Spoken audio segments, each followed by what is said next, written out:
You. A strike. A strike. Said it? Is your zip spot?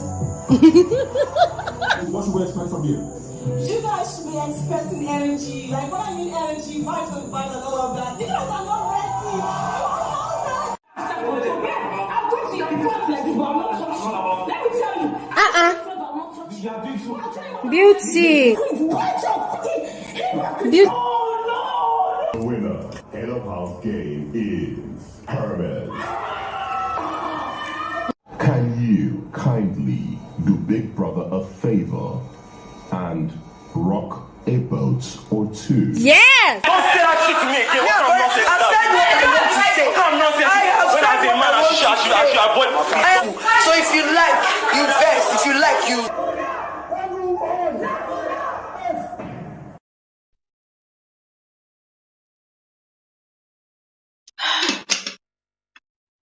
Hey guys. Okay. Woo! Wow. It's been a very, very interesting week. Anyways, you're welcome back to another interesting conversation on my YouTube channel. My name is Bbnaija, and this is Frankly Speaking with Glory. I am the girl with the T. You are all specially welcome to our FSWG Saturday YouTube live stream. There's a lot to talk about today, guys, so I want to encourage you all to feel free to express yourself in the comment section and on the virtual conversation, all right?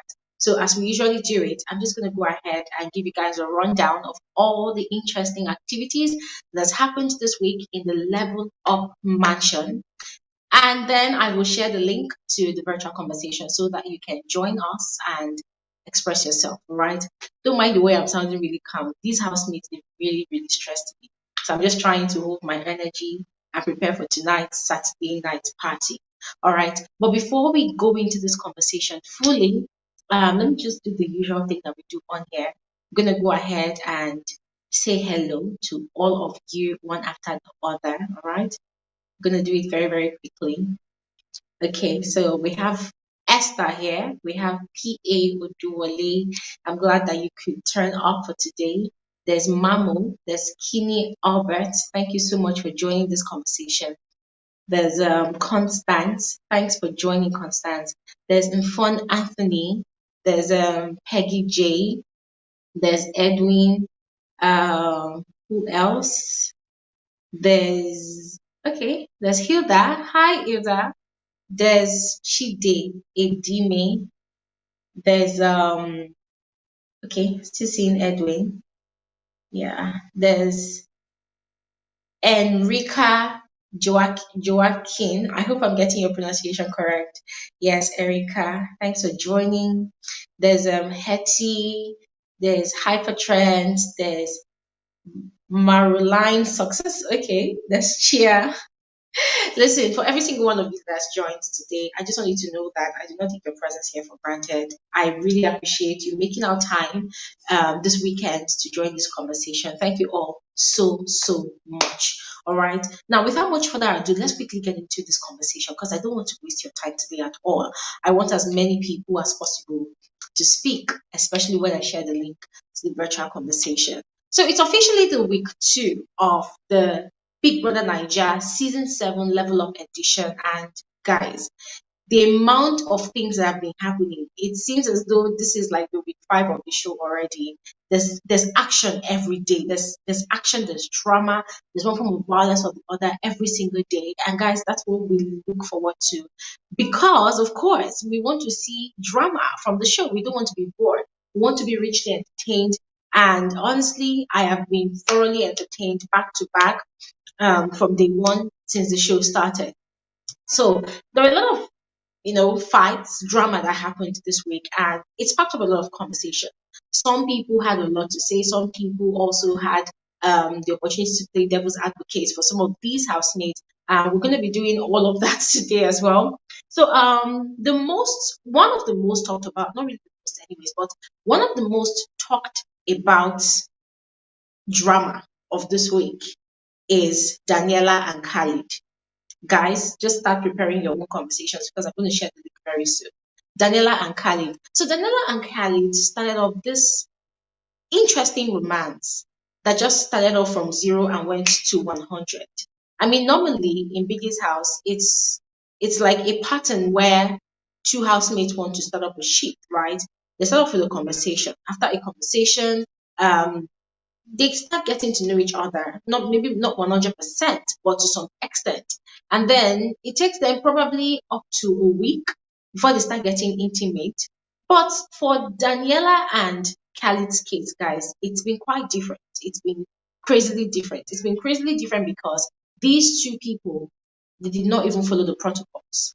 They literally broke the protocols of dating or getting to know each other according to the world of Big Brother Bbnaija. So they just went from, we decided to start being romantic ships today, and then before we know it, they are busy beneath the sheets. Now, a lot of people have been saying a lot.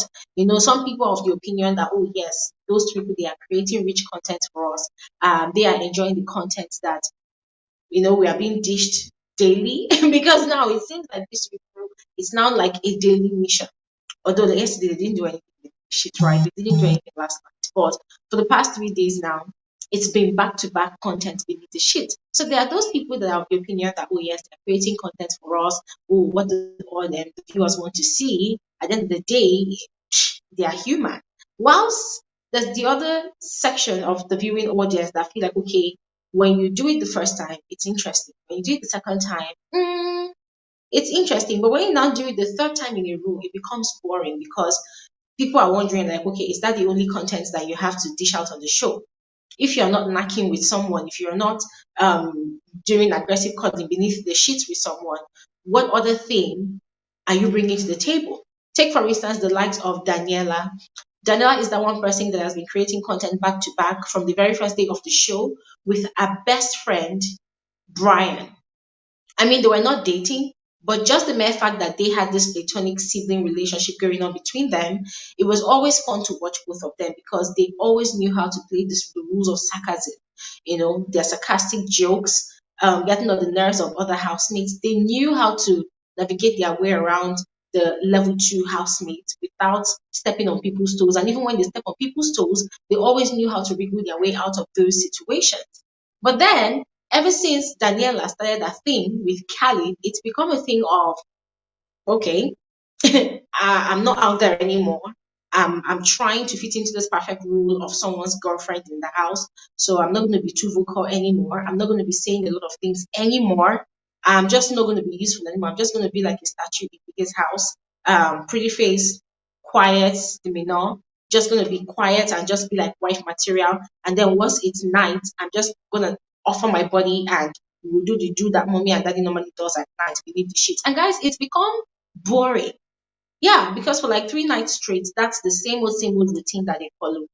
And it's become boring. And now people are asking, where is the old Daniela? The old Daniela that was kind of vocal. I mean, the other day, I put out a tweet on Twitter that these days I don't really understand.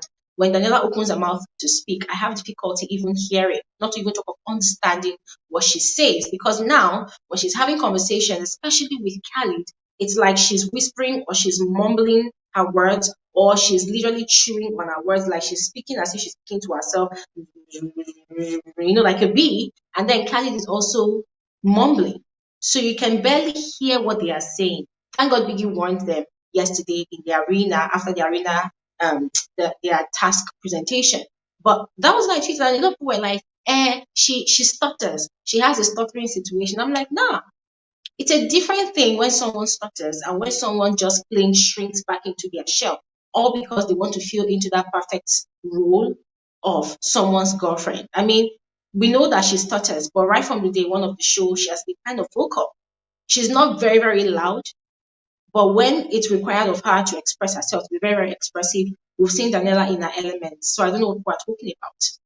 So Daniela and Khalid, they've been like the most talked about housemates and couple this week.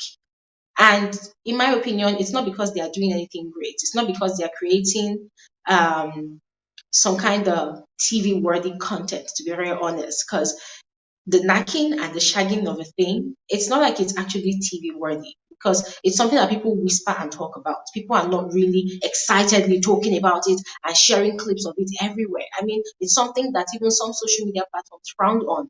So you want to share that kind of content out there, and you're like, shh, shh, shh, it's restricted.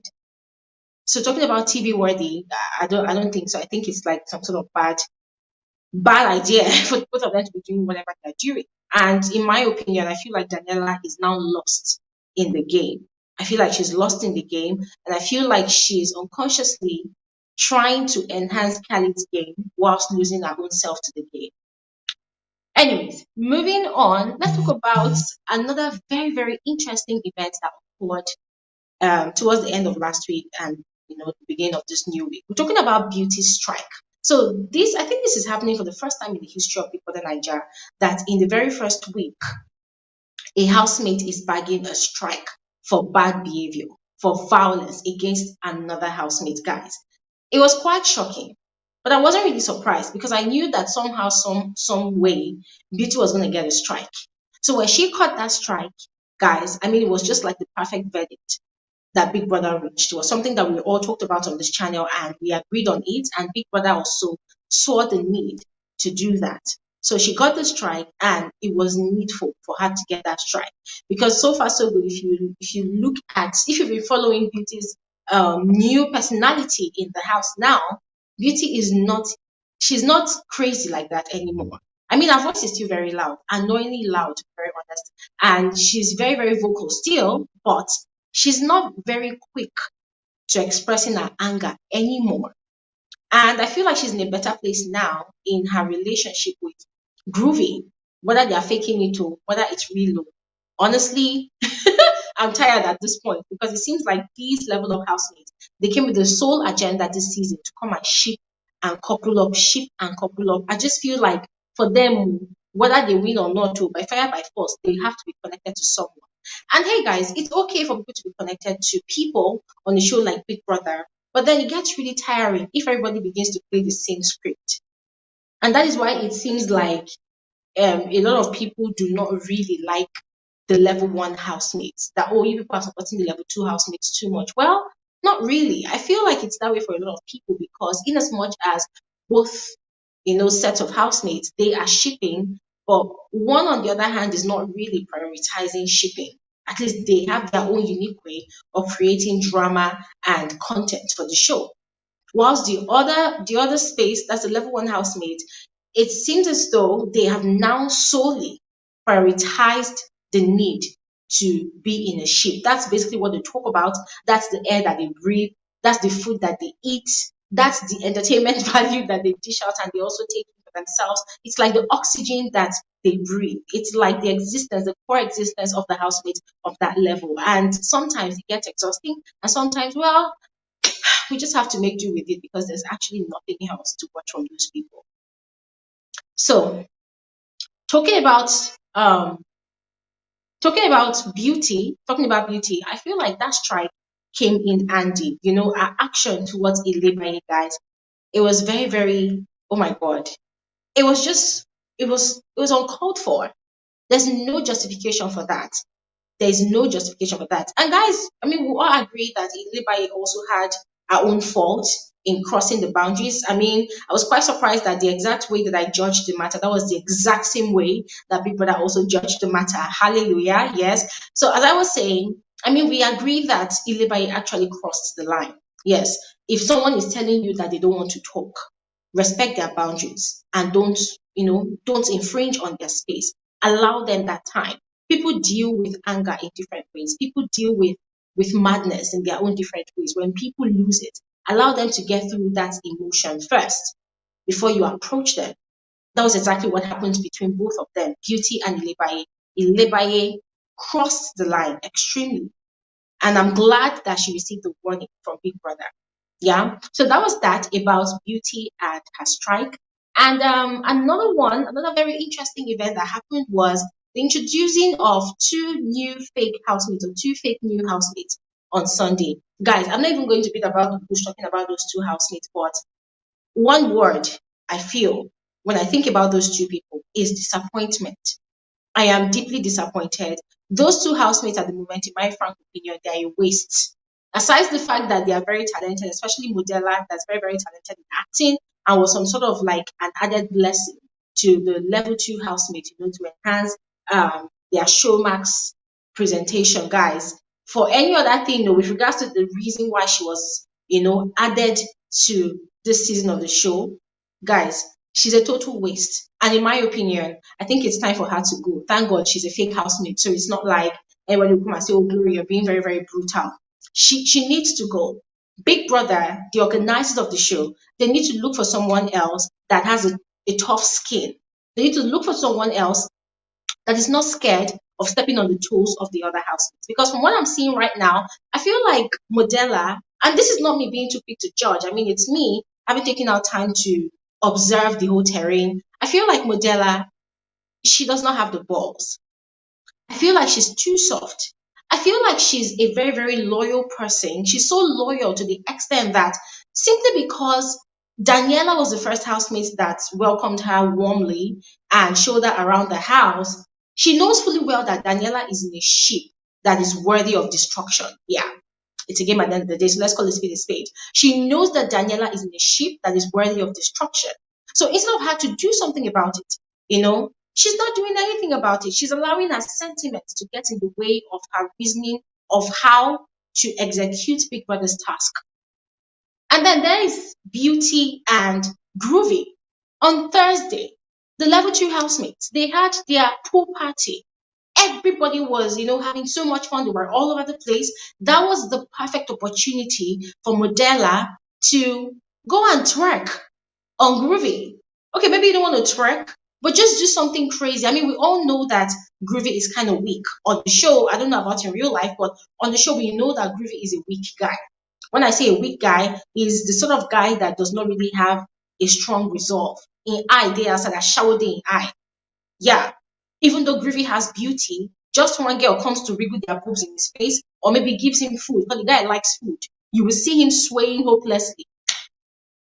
So we know that there was an opportunity presented, perfect opportunity, Thursday night.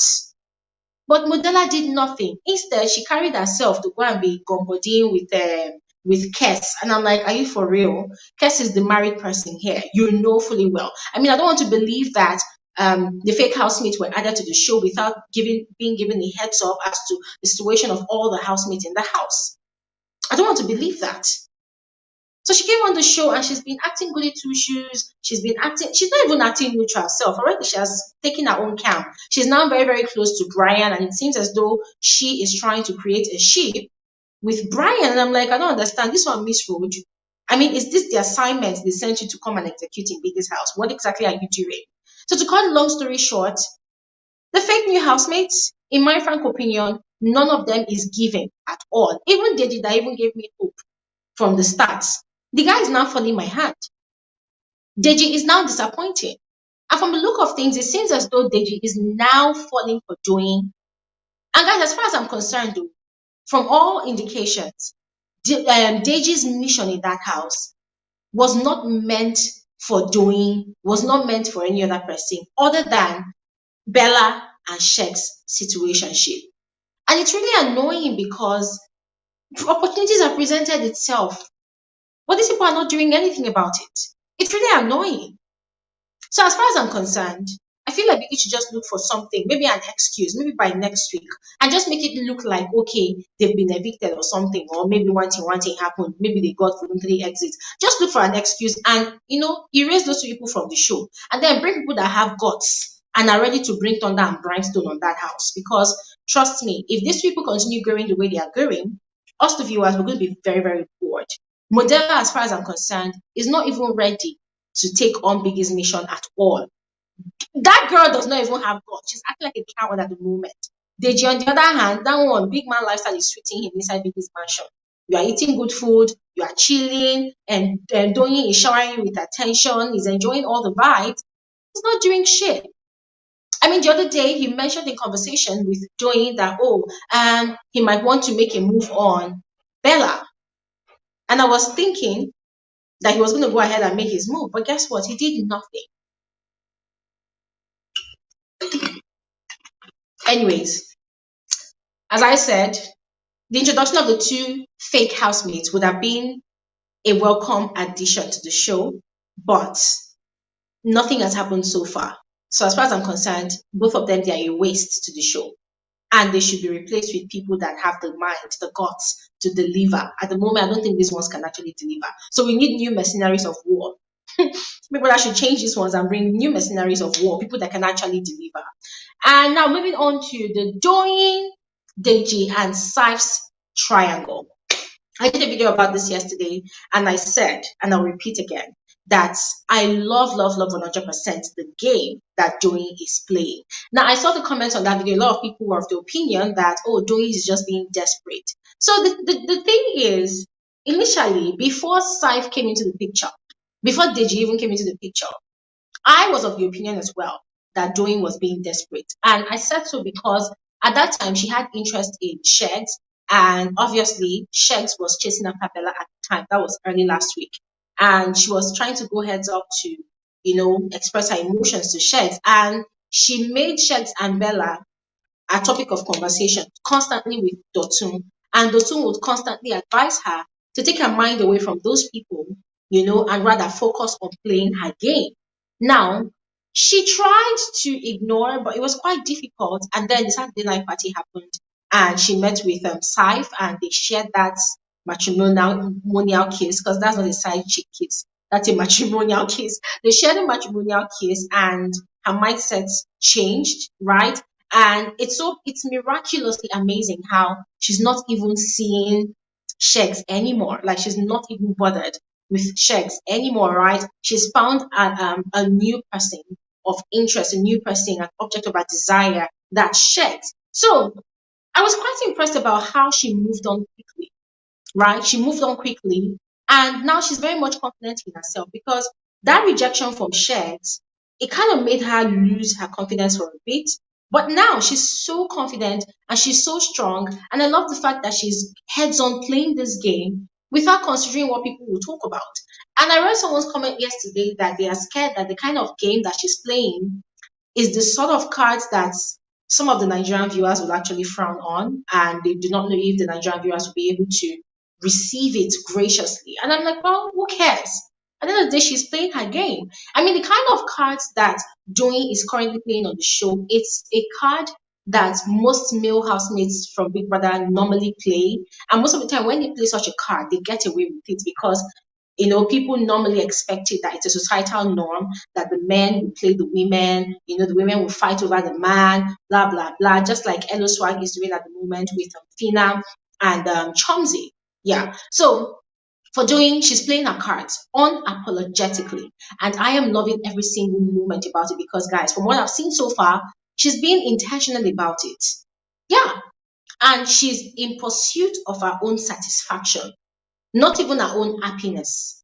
If we talk about happiness in this case, it's going to be overrated because, hey, it's a reality TV show. We do not know what's real and what is actually fake for these housemates. And I'm sure that even the housemates themselves, they are not even really sure about their emotions 100%. They will have to wait till the end of the show to find out what is actually real for them or not. So for Doyin, as far as I'm concerned, she's in pursuit of satisfaction. She wants a man that's going to be as crazy about her the way she is crazy about him. And at the moment, that kind of energy that she is looking for is given to her by Saif, and both of them are reciprocating each other's energy. And I love the fact that they are in a long distance relationship because it makes it worth the wait.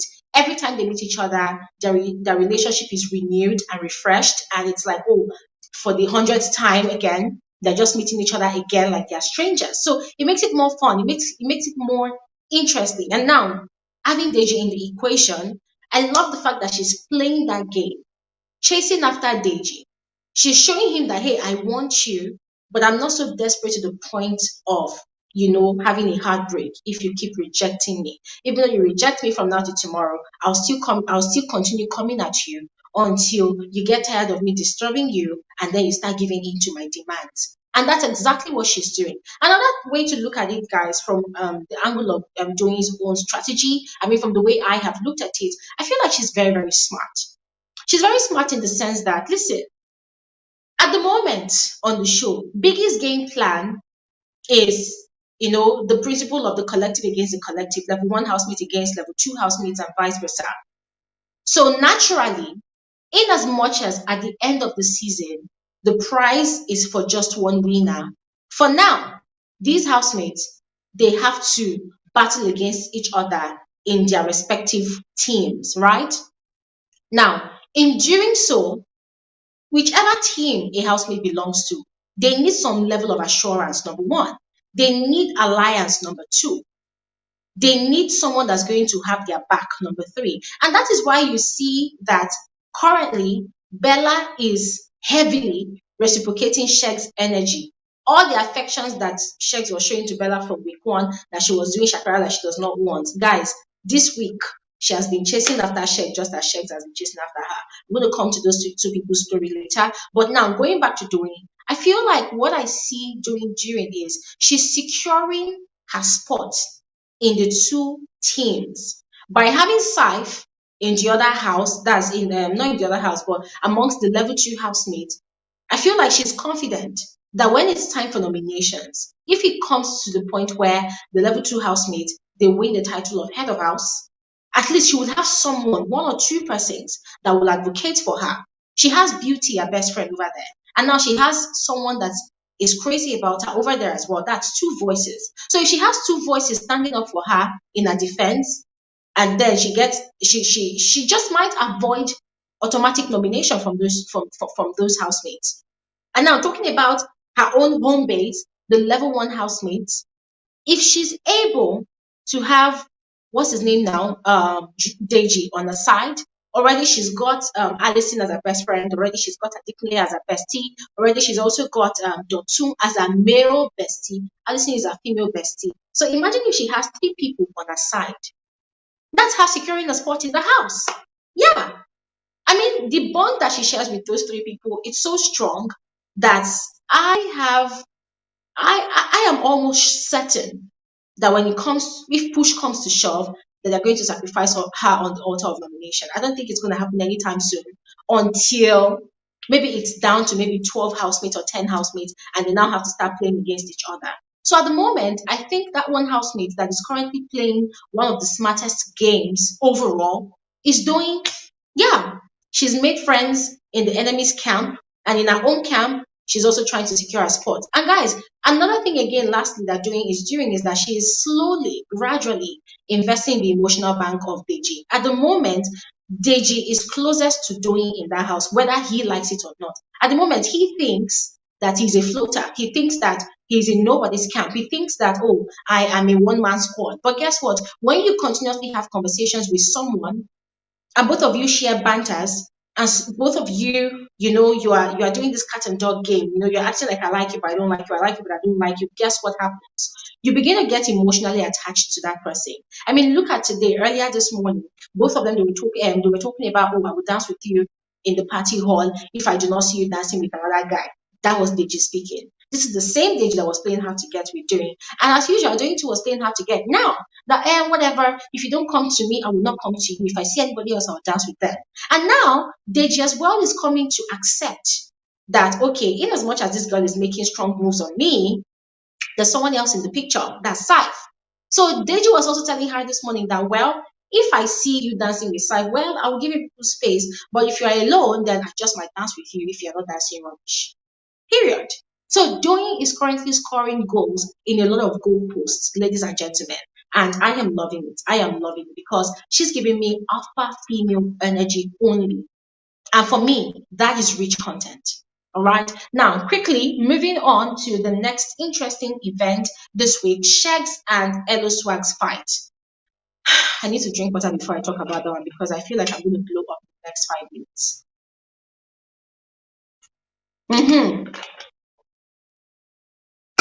Guys, I did a video about it and I ranted extensively. But I feel like I'm not done with that rant. I feel like I just want to rant some more. And also what I said again. I feel like Shegs played a very, very dumb script on that very day. I think it was Thursday. He played a very, very dumb script. A girl that was not yet your girlfriend, you want to defend her. And then obviously she was the one that provoked someone. And then you're going to go and fight the person. And what is it about Shegs going into an argument with someone, and then he's standing up and then he's charging for the person like an angry bull. Like, seriously, why is he always you want to go and fight? I don't understand. I mean, people are fully aware that in Biggie's house you cannot fight. In Biggie's house you cannot exchange punches. In Biggie's house you cannot throw fists, except you are miserable in that house and you need voluntary exit or you need disqualification. What is it with Shegs and you are charging? I don't understand. Are you iPhone charger? Where are you charging to? I don't understand. I mean, he did the same thing with Doing last week when Adekunle was having that back-to-back confrontation with Chichi, and Shegs was unnecessarily, annoyingly siding up with Chichi, knowing fully well that Chichi was at fault. Chichi was wrong, but he just wanted to talk. He just wanted to talk. And then it was quite irritating because Adekunle is cool with, Doyin is cool with Adekunle. So naturally, she does not like bullying and she would not want to sit down and watch somebody come for a friend like that. And that was why she had told Shegs, shut the F up. And before we knew it, disregarding the fact that that was a female, Shegs had automatically stood up. What did you say? What did you say? People had to be holding him back and be like, what did you say? Put your chest down. Please, let us see what is all this, please. And then later, when he was talking about it, he was saying that I wasn't going to go and fight you. I wanted to see your face. Even he's thinking about it now. His explanation was just so lame. Yeah, it was really lame. Nah, there was no excuse to that. There was no excuse to that at all. And so he did the same thing again with Elo Swags. And this time around, guys, he completely portrayed some of the housemates in an entirely disgusting light. Yes. And it just went to show that most of these housemates, they hold Shegs on a very, very high pedestal. And just quite naturally, because they hold him on a very, very high pedestal, they also hold Bella on a very, very high pedestal as well. And guys, it was the same thing that happened during the lockdown season, the same thing that happened with some of the housemates and Erica and Kidwire. And guys, I'm sorry to say, but I have to say this. It's like some of these housemates, they look at Shed, they see his pedigree, they see his build, they see the fact that, okay, this guy is from an influential family, he's a child of affluence, his father is wealthy, he has money, born and raised in London probably, he has an accent, British background, Nigerian background as well, with Nigerian accent and all of that. Dude is on top of money, So they look at him, and most of them, guys, you can see clearly that they are desperate to be in Shegs' good books because Shegs is a big talker. He caps a lot. Most of the time when Shegs is talking, he's constantly talking about what he has, what he has, what he has, what he can give, what he can give, what he can give. It's like the guy is on a marketing spree to advertise himself to his fellow housemates and to us the viewers. So most of the time he's always capping, he's always talking about what he has, and it's very juicy when Shegs is talking. The details of his life is very, very juicy because it's very obvious that some of those housemates, they are not from privileged backgrounds to some extent like Shegs. They are not. So most of them, just like the lockdown housemates, were very desperate to be friends with Kidwire because they heard that Kidwire's father is one of Nigeria's billionaires. I feel like that's the same thing that's currently happening in the level 1 house. Most of the housemates, they are desperately trying so hard to be friends with Shegs. And that is why most of the time, when he does rubbish, they don't easily call him out. The only one person that is very, very strong in calling Shegs out is Doyin. And that's another reason why I still give that girl, accolades. She doesn't fear no man or woman. So, anyways, as I was saying, okay, sorry guys, I'm actually reading some of your comments. All right. So as I was saying, Shegs charging at Elo Swags, guys, I felt like that was just out of place. I felt like that was uncalled for.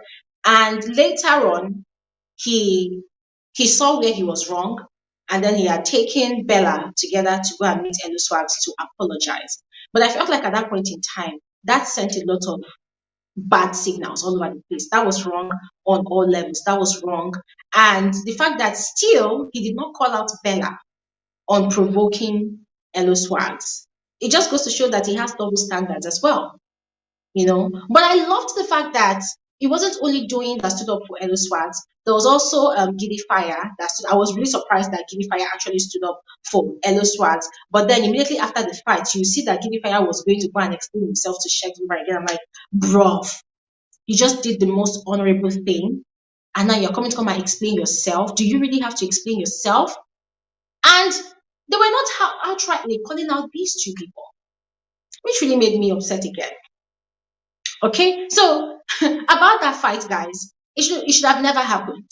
It should have never happened, because if the housemates together, they had actually raised their voice and, attacked all what Shegs and Bella was saying, at least it would have put them in their place. But as I mentioned before, because Bella is attached to Shegs, they've automatically put both of them on a very, very high pedestal. So no matter what either Bella does or what Shegs does, most of these housemates, even though it seems like they want to react, they will still be shrinking for those two people to shine. And they don't know that they are doing it at their own detriment in the game. Because at the end of the day, it goes to show how weak they are. And then they make these other two people look very strong. And I said it on my video yesterday that, to be very honest, if you think about it, Bella is not really bringing content to the show. I know that her fans are going to come for me, but hey, bring it on. She's not really bringing content to the show, as far as I'm concerned. Shegs is the reason why Bella is actually relevant at the moment. And this is not me saying that Bella is an empty vessel. She's not an empty vessel. Bella came with an attitude from the very first day of the launch show. She came with a certain kind of energy that everybody was really looking forward to seeing how she was going to explore it and use it to the best of her advantage on the game, or in the game rather. But then Shegs came into the picture, and Shegs has been using her to ride on the waves of trends. If you check social media trends for the for the most talked about housemates, Shegs is possibly number 1 or number 2 since last week. People talk about Shegs. Why are people talking about Shegs? Because of all the romantic gestures that he has been extending towards Bella. What does Bella do? She sleeps, she wakes up, she eats, she sits down, she has a bath, she looks pretty, she waits, Shegs will come, follow her up and down, follow her. After following her up and down, she will sit down, and she doesn't even talk much. It was even recently that she started opening her mouth to talk. Formerly, she would just and you're like, hey, what's happening on this show? Is it that Bella cannot talk? Oh, and then she started talking. I'm like, oh, hallelujah. Oh, she can actually form words. She can actually speak. And then when she talks, I'm sorry, it's nothing really exciting. The next time I hear exciting conversation from Bella is when she's actually having conversations with Shegs. But without Shegs in the picture, there's no Bella. And I want to see more from Bella, because I feel like she has so much potential to shine more than any other housemate, because she came with that alpha female energy from the get-go. Where is that alpha female energy today? No, all we see is one spoiled brat that is very, very rude and condescending. And our fans call that content. Really? Okay, it would have been content for me if she was actually channeling that energy into dealing with the other housemates by playing pranks or doing anything else to stand out. But for me, she's not really. But anyways, this conversation is not about Bella. Let's just quickly move on. Yes, Bella and Shegs' first fight, that happened yesterday. It happened yesterday, and I did a video about it. So I want to presume that a lot of us have already seen that video. So I'm not going to waste too much time talking about it. All right, I'm just going to leave the floor open for you guys to come and share with me your own thoughts about that fight. And then the triangle of the century: Tina, Elo Swags, and Chomzy. Guys, if there's any triangle that I am seriously praying for to continue, it should not end anytime soon. It should continue and continue and continue. It is this particular triangle. I love it because, oh my days, the energy that these two girls are bringing to the show, it is insane. And it is more intriguing because the Elo Swags in question, the guy no even send. His own is, if I see lips, I will kiss. If I see bum bum, I will rock. If I see bobby, I will touch. If I see hair, I will pull. If I see bum bum to rock at the party, I will rock. At the end of the day, I belong to nobody and nobody belongs to me. We all belong to each other. Bruv is playing the perfect, is it polygamous marriage? I mean, polygamous relationship, not polyamorous now, because hey, the other two ladies, they are not doing anything with any other person. So it's not like Kiemi's relationship. But guys, it is crazy. I love the dynamics of that triangle. This is the first time I am actually seeing an active triangle, properly active triangle. I mean, from time to time, we've seen other triangles on different seasons of Big Brother Bbnaija, but it's not been as intense as this one. This particular triangle has character. This particular triangle has a life of its own. If we are going to create another reality TV show from this season of Big Brother Bbnaija, you see that particular triangle, it can stand. That particular triangle can give us 10 episodes for one season. Trust me, it's rich content right there. And that is why I'm praying that the triangle should not end anytime soon. The triangle should continue. It should flourish, as a matter of fact, because it is given what we want. And that brings me to the part where I get to say that so this season of Big Brother Bbnaija, it is so different. It is so unique in its own way, because for every housemate comes a story. There's no housemate that is indispensable. Every housemate has their own unique story. Every housemate has a storyline that follows them.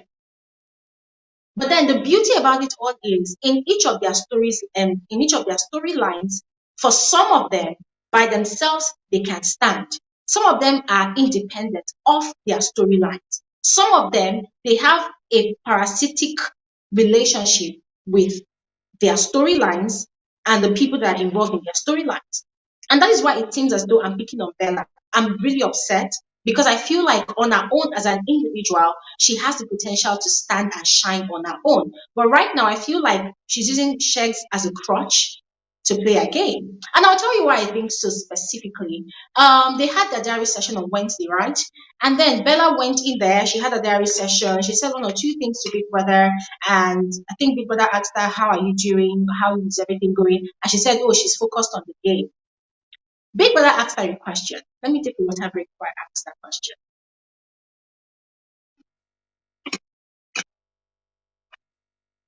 Yeah, as I said, Big Brother went ahead to ask her a question. That's Bella, are you really focused on the game? Maybe that's not the way Big Brother asked it, but I'm just paraphrasing now, okay? But Big Brother asked her in his, there's a way Big Brother asks a question like, oh, you're telling me you're this. Are you sure that you're this? Right? So that was how Big Brother asked her that question. Are you sure? And she was like, yes, Big Brother, I'm focused on the game. I'm really focused on the game. In fact, now more than ever. Before Bella went into the diary room for that particular conversation with Biggie, she was still being a bit evasive and aloof towards Shegs, right? Now, immediately after that diary session, she went back into the mansion. Guys, go and check by yourself and come and give me feedback. That was the moment I saw Bella becoming more intentional with Shegs. And I smiled and I said, okay, here we go again. Here we go again. Here we go again, guys. You know what I'm talking about. I don't even have to say it. Here we go again. And this is not me saying that both of them are not actually playing the part of the perfect couple. They're both doing it. But now Bella is relishing it more. And that is why last night, when she had that fallout with Shegs, she was scared. Bella was scared, and she said it in their late night conversation that they had very, very late at night in the early hours of this morning, I think about 4 a.m., yeah, or rather 3 a.m.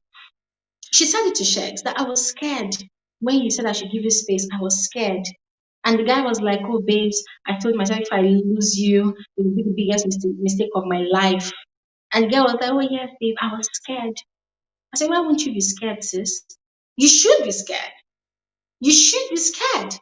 Because at the moment, everybody in that house, they found some sort of alliance in each other. And as far as they are all concerned, it is you and Shegs that have an alliance.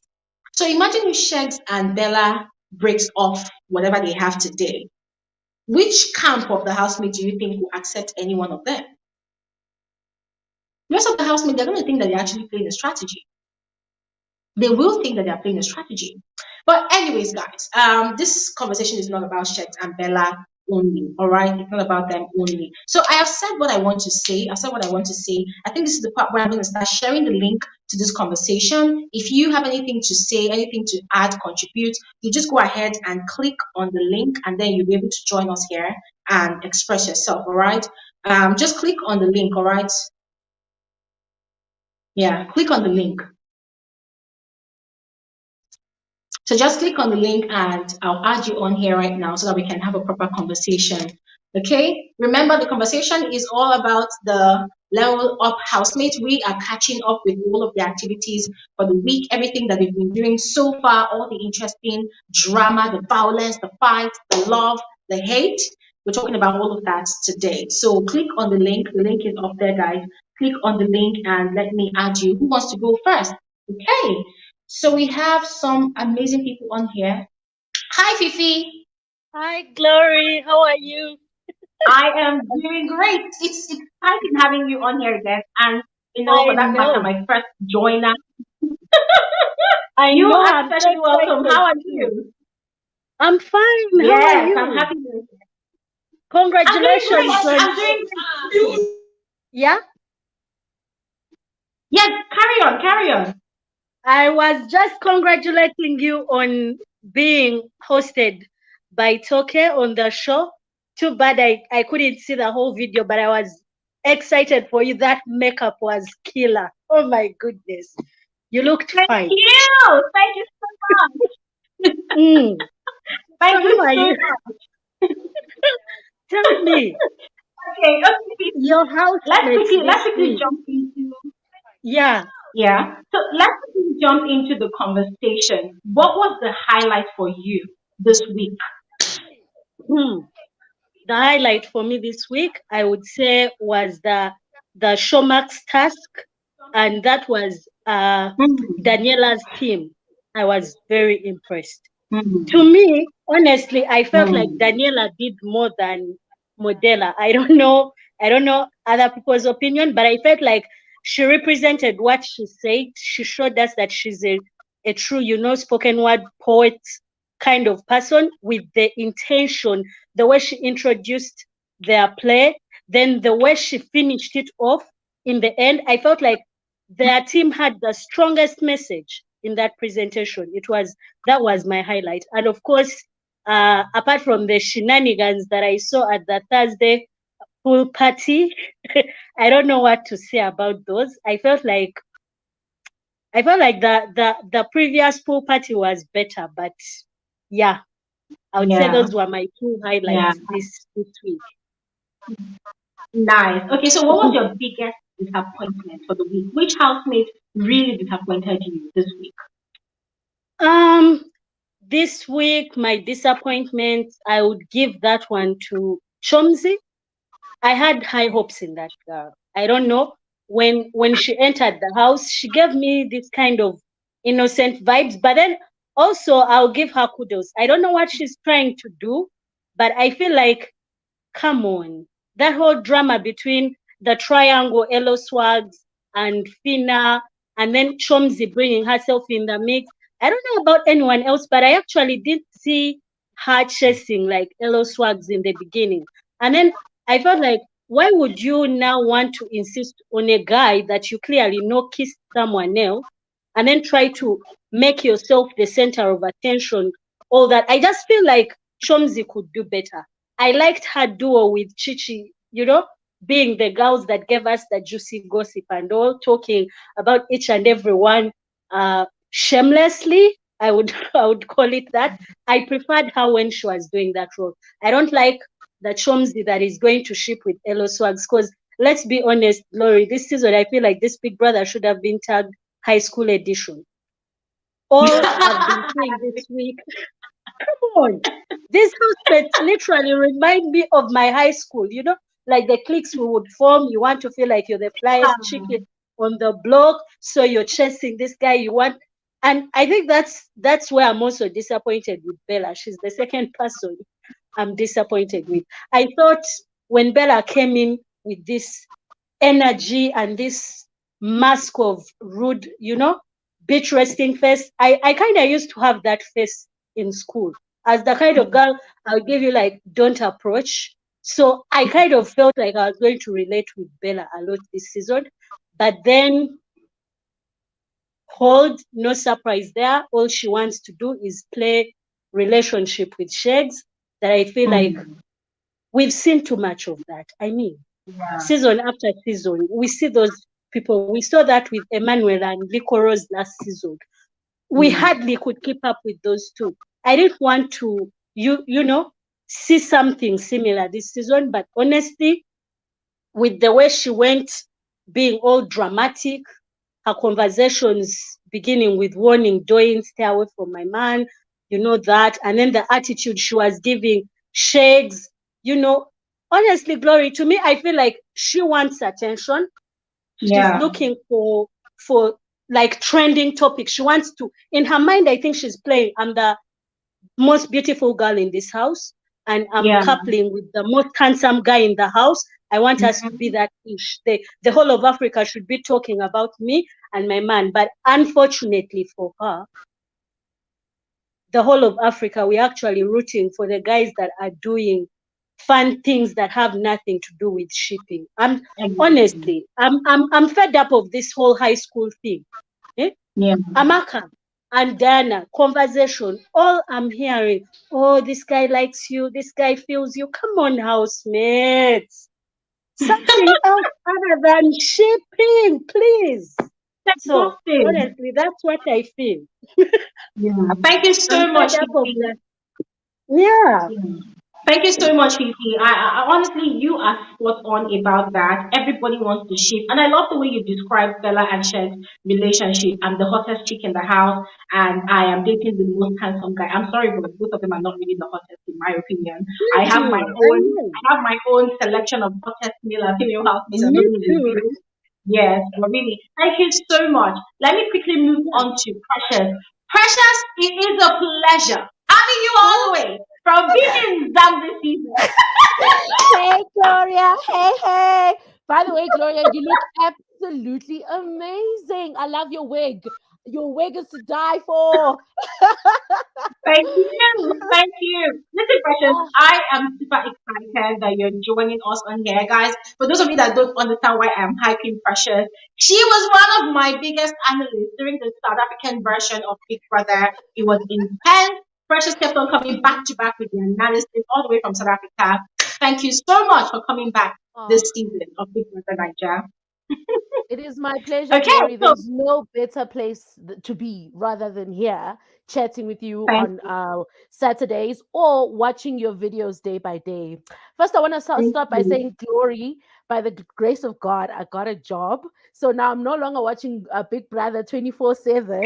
So I'm so glad that I was joined this channel before because I know I'm going to get analysis. Listen, girl, Yes. congratulations. Thank you, Congratulations. Glory. And So I pray I'm that gonna that job. Yeah, thank you. So I'm gonna rely on you now 100% for accurate analysis, and I know you're not gonna disappoint me. Oh. I'm doing my part. I'm sleeping. Thank you so much. Honestly, I pray that that job brings you so much joy and more, right? Okay. Uh, yeah. Now, Okay. quickly, Mhm. what are your thoughts? What are your thoughts about Daniela and Khalid's situationship? Okay. With the Daniela and Khaled situationship, I agree with what you said. Remember, you said that she was playing a good game with Brian at the beginning, and then she then went on to the ship thing because I think most of them came with the idea of the ship thing. All of the housemates, I think, when they came onto the show, they knew that they had to ship to survive, not to ship Yeah. to be in love or whatever. Because they were watching the previous seasons, they saw how when Liquor Rose was safe, her fans would vote for Emmanuel, or you know how it is with the previous ships. So they know that Mm-hmm. the long-lasting formula for the show, whether you win it or not, but to last, you have to be in a ship, right? Yeah. So now Daniela had gave us that content with Brian, but then Brian was not sticking by her to saying, I'm shipping, we can vibe, but I'm not going to ship. So then now she felt a little bit stranded, I think, Then she went Yeah. on to Khalid. Then what happened, unfortunately for her, Khalid got nominated. She did not anticipate that. So now she's quickly hurrying, doing many things to make sure that this person that she's now shipped with is not shipped away out of the show, because then she will feel like she doesn't know what to do now. Like, oh my gosh, this person that I want to do the strategy with is taken out. So now she's doing the most, which is not necessary. Exactly. Which is not necessary. Exactly. I feel like Fina, Daniela, Doin, Amaka, those ladies are powerful on their own. They don't require any ships. I mean, those four ladies that even Ileba, I can even put her. They actually, Glory, let me calm down. The ladies of the season do not require ships. They are a powerful force. All of Exactly. them. I don't see the men, well, except for Brian and Adekunle, but I don't see the men this year. I am I am taken by the women. These are powerful women. I don't understand why they need to ship. It's a battle of females this season, but they don't know that. So I give them the benefit of the doubt. But I wish they knew that it's actually theirs to lose this year. There's no one guy that is standing out for all the watchers at home. No one. We love some love Shag, some, but there's no one guy that is already protruding as the winner. So if the females knew that, I think they would forget about these sheeps and bring on the A game. My top runners are definitely Fina, Amaka, Doin, Daniela. Those people are giving me Chichi sometimes if she stops being defensive. Those people are giving me. So it's a battle of females this year. I wish they knew. I wish they knew and forget about this ship thing. Oh gosh, yeah. That's Yeah. just So my let me ask you a opinion. follow-up question to that. Do you think that whatever, because there's this argument that her sheep, rather our fans have been arguing with me, most of them they've been saying that, oh, Glory, even though they are beneath the sheep, there's a possibility that they are just dry humping. I'm like, okay, that's some really intense dry humping that we're having there. 3 nights in a row, that's a lot. Mm-hmm. I mean, by now, if I were to be the one dry humping, my waist would be Mm-hmm. tired. I would need some massage. It's not Mm-hmm. easy to dry hump. So they are arguing that, oh, they are possibly dry humping, there's a possibility that they are not really doing anything. So the question is, with this thing now that they're doing as a strategy, do you think it's Mm-hmm. sustainable for Daniela especially? Well, I think Khalid is going tomorrow, to be honest. That's just my opinion. So I feel that Daniela is going to be a little bit of like she won't know what to do. I think she's going to be a little bit disorientated. But I just hope she finds her Yeah. feet very quickly. But as for Khalid, my opinion is he's going tomorrow. So yeah, Daniela is going to be a little bit disorientated, but I just hope she does find her feet. And as about and to answer your first question is, are they doing aggressive cuddling or whatever? Glory, let's just be honest. These people are desperate. They could not be actually doing the deed, but doing the movement of the deed for us to assume, because they don't know what is content and what is not. And also, they could be doing the real deed. So we actually don't know, but all we know is that they are desperate. They are desperate. And I feel if Daniela knew that Khalid would be nominated so soon, she wouldn't have gotten into a ship with him, because now this is a strategy. But now, because he's nominated, now they're acting in desperate terms, like too quickly to just try and save him for one more week. It's really sad if you ask me. But Glory, before I go, I just want to say, oh my goodness, Brian and Adekunle. I don't know if I'm pronouncing it right. Is it Adekunle or Adekunle? You go on. Adekunle. Adekunle. Yeah, okay, Adekunle. Adekunle. They give me life, Glory. My beautiful black African men. Oh my goodness, all that melanin, that voice. Glory. I'm coming just for all Precious, Precious, I'm sorry to give you this sad news, but I don't know if you heard that Adekunle belongs to me and me only. So please back off respectfully. Glory, we shall practice polygamy, oh. Sister wives.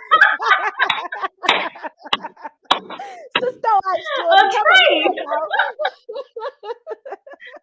All right. Yeah. Thank you so much, Precious. Thank you so much. All right. Let's quickly move on. Let's quickly move on to Peggy. Hi, Peggy. Hi. Oh, you have to unmute yourself so that we can hear your beautiful voice. Hey, can you hear me now? Perfectly. How are you? I'm fine. Hi, Glory. I must say, Can you hear me now? Yeah, I can hear you. Okay, I want to commend you for it. You're really doing a great job. Like your analysis, the assumptions, I mean, the summary that you've been giving us, the headlines, because I haven't had time to really sit down and really watch the housemates. But I've been enjoying what I've been hearing so far, what I've been seeing. I've been enjoying the show, I've been enjoying the housemates and all. So, Thank um, you. Thank you yeah. so much. Thank you so So, much. All right, let me ask you this quick question, yeah? What all do right. you think about the two new housemates? Do you think they're actually giving? Do you think they understand their assignment? The fake housemates. Yeah. Um, I even wanted to point them out. They are really disappointing. Like the model which was saying that the show I just began this that. I was expecting, okay, what she bringing? She bringing fire, she bringing life, she bringing spirit, and then she goes there and start feeling like do your assignment, start breaking up this ship, start causing bad goals, start making violence happen. God, you just two of them and Deji and Boshi model, they just keep mute. Like, as this, what is this one doing?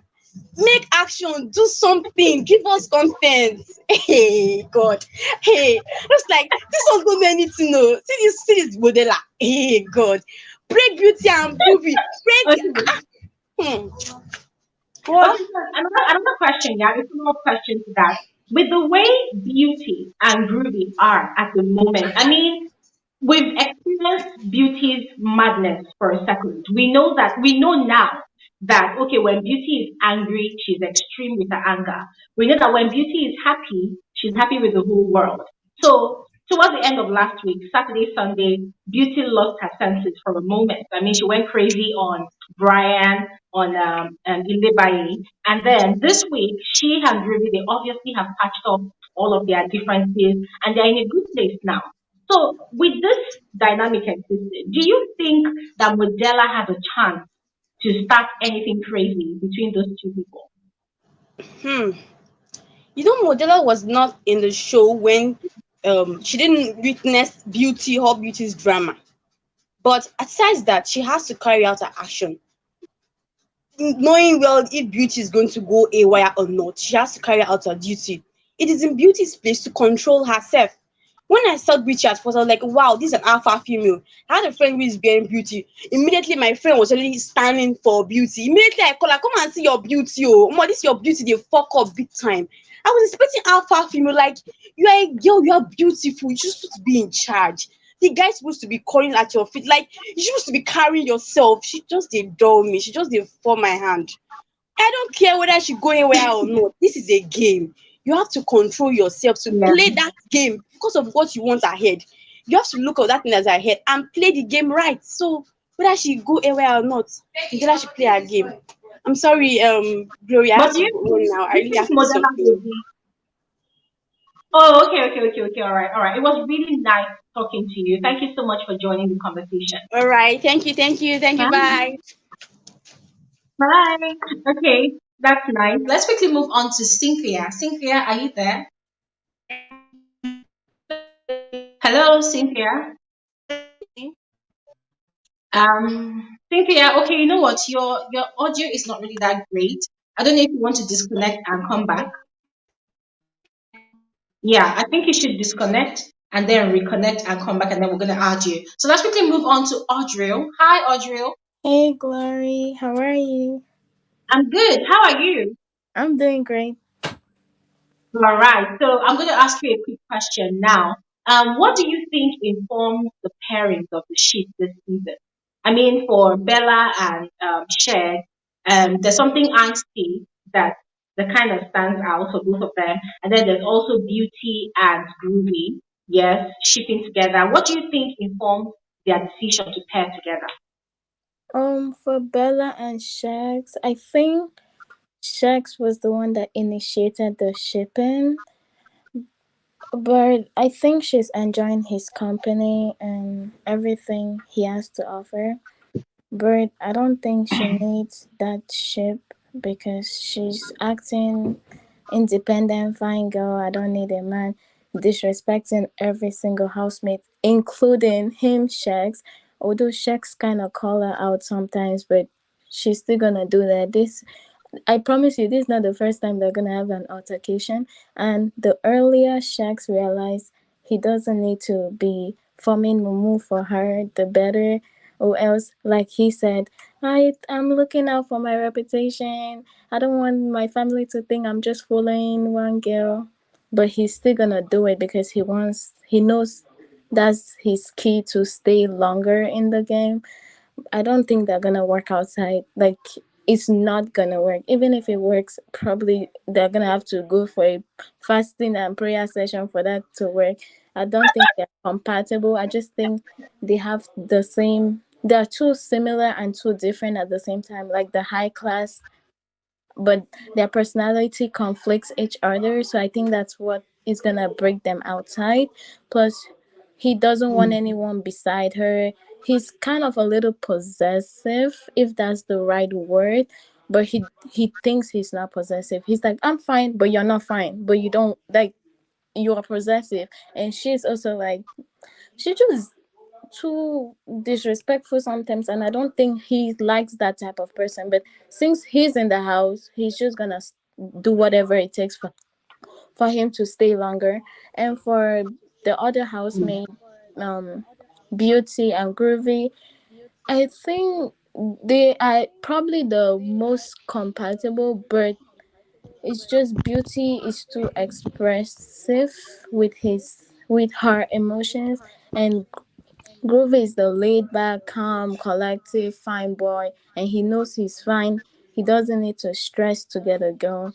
But once he get a girl, he likes to give it his all. But at the same time, Beauty is very jealous. She doesn't like anyone beside her man. But I think it's just for strategy, because I don't think Beauty should be too. I mean, she's Miss Nigeria. Come on, you don't need to be acting insecure. Like, you can get any man you want. Don't be. I don't know. I don't understand if this is her personality or it's just for the game. I'm just confused how she's acting like Okay, this. let me ask you a quick question. Let Yeah. me ask you a quick question. So on Saturday during the party last week, Beauty had gone to a conversation with Joey, and both of them were talking outside, and she was telling. Okay, so she was telling Joey that Groovy is not her type of man. That the caliber of men she dates outside, they are going to be ashamed of her if they are watching what she's doing in the show at the moment, because the kind of men she dates, they have to be fighting doing things. Okay, can you pull down the noise in your background? Okay. So she was basically feeling doing in on all of these information, right? And then the next moment we are seeing her losing her head over, oh, Groovy was dancing with some other girl, Chumsy, blah blah blah. So the question is, do you think Beauty is actually playing this part, this script with Groovy, or do you think she's actually being genuine with Groovy? You know, She's all the she's tears, playing the all game. the anger. What do you think? She's playing the game. There is no way this girl is that's her personality. I think it's just for the game and for her to last longer. Like, there's no way this is how she is outside. Or, but no, I think it's just for her to stay longer. Plus, they trend, or the secret code to last longer in BBS is to be in a ship. Even if you're not gonna win, Nigerian loves shippers. I don't know if they put some obsession or some whatever in Nigerians, and in fact Africa, they just like couple ships and stuff like that. So I think it's just for the game, because other people win without the game, but the majority of the time there's always one ship that ends up in the final. If you check every like season, there must be like a chip at the final. So I think it's just for the game. All right. Thank you so much, Audrey. Thank you so Yeah. much. Let's quickly move on to Baba. Hi, Uh, Baba. Hello, Glory. Can you hear me? Yeah, I can Hello, hear can you. you You're hear welcome me? to the conversation. I can Thank you hear very you. much. This is my first time coming on How are here, you doing and today? I'm doing fine. Thank you, and I appreciate you for giving me the opportunity. Mhm. Thank you so much for joining. Thank you so much. Your presence here is highly appreciated. Okay, let me Okay. ask you this quick question, yeah? This is about the level one housemate constantly attacking verbally the level two housemate. What do you think about it? Do you think that that's just all it is with sportsmanship? Mm. I think that Okay, is Baba, actually like I think you should use your headphones. okay. Hello. Is it better now? Yeah, use your headphones because there's a bounce back of my voice. Yeah. So use a headphone. Can you hear me now? Yes, I can hear you. Can you hear me? Yes, Hello. I can hear you. I can. Okay, so let me go on to make my point. Sorry. Hold on. Okay, I'm Okay, so holding on. I'm still this is a on. problem. Okay, I'm listening. So wait, hold on. Let me mute you first. I can talk. Okay, so Baba, if you can hear me, this is the problem. I think you need to connect a headphone to your device. If I don't know what if you're using a gadget or if you're watching me on your TV, but you need to connect your headphone so that it would separate the sound back. Okay, because right now, whatever both of us are saying is bouncing back. All right. So fix that and then please join again and I'll add you. All right. Because even if you want to make your point right now, it's going to continue bouncing back and it's going to be disturbing everybody's eardrums. Okay. So please just go ahead and fix that and then come back and I'll add you back. Okay. Thank you very much. Okay. Let's quickly move on to Dupe Omiwade. Hi. Hello, Dupe. You have to unmute yourself.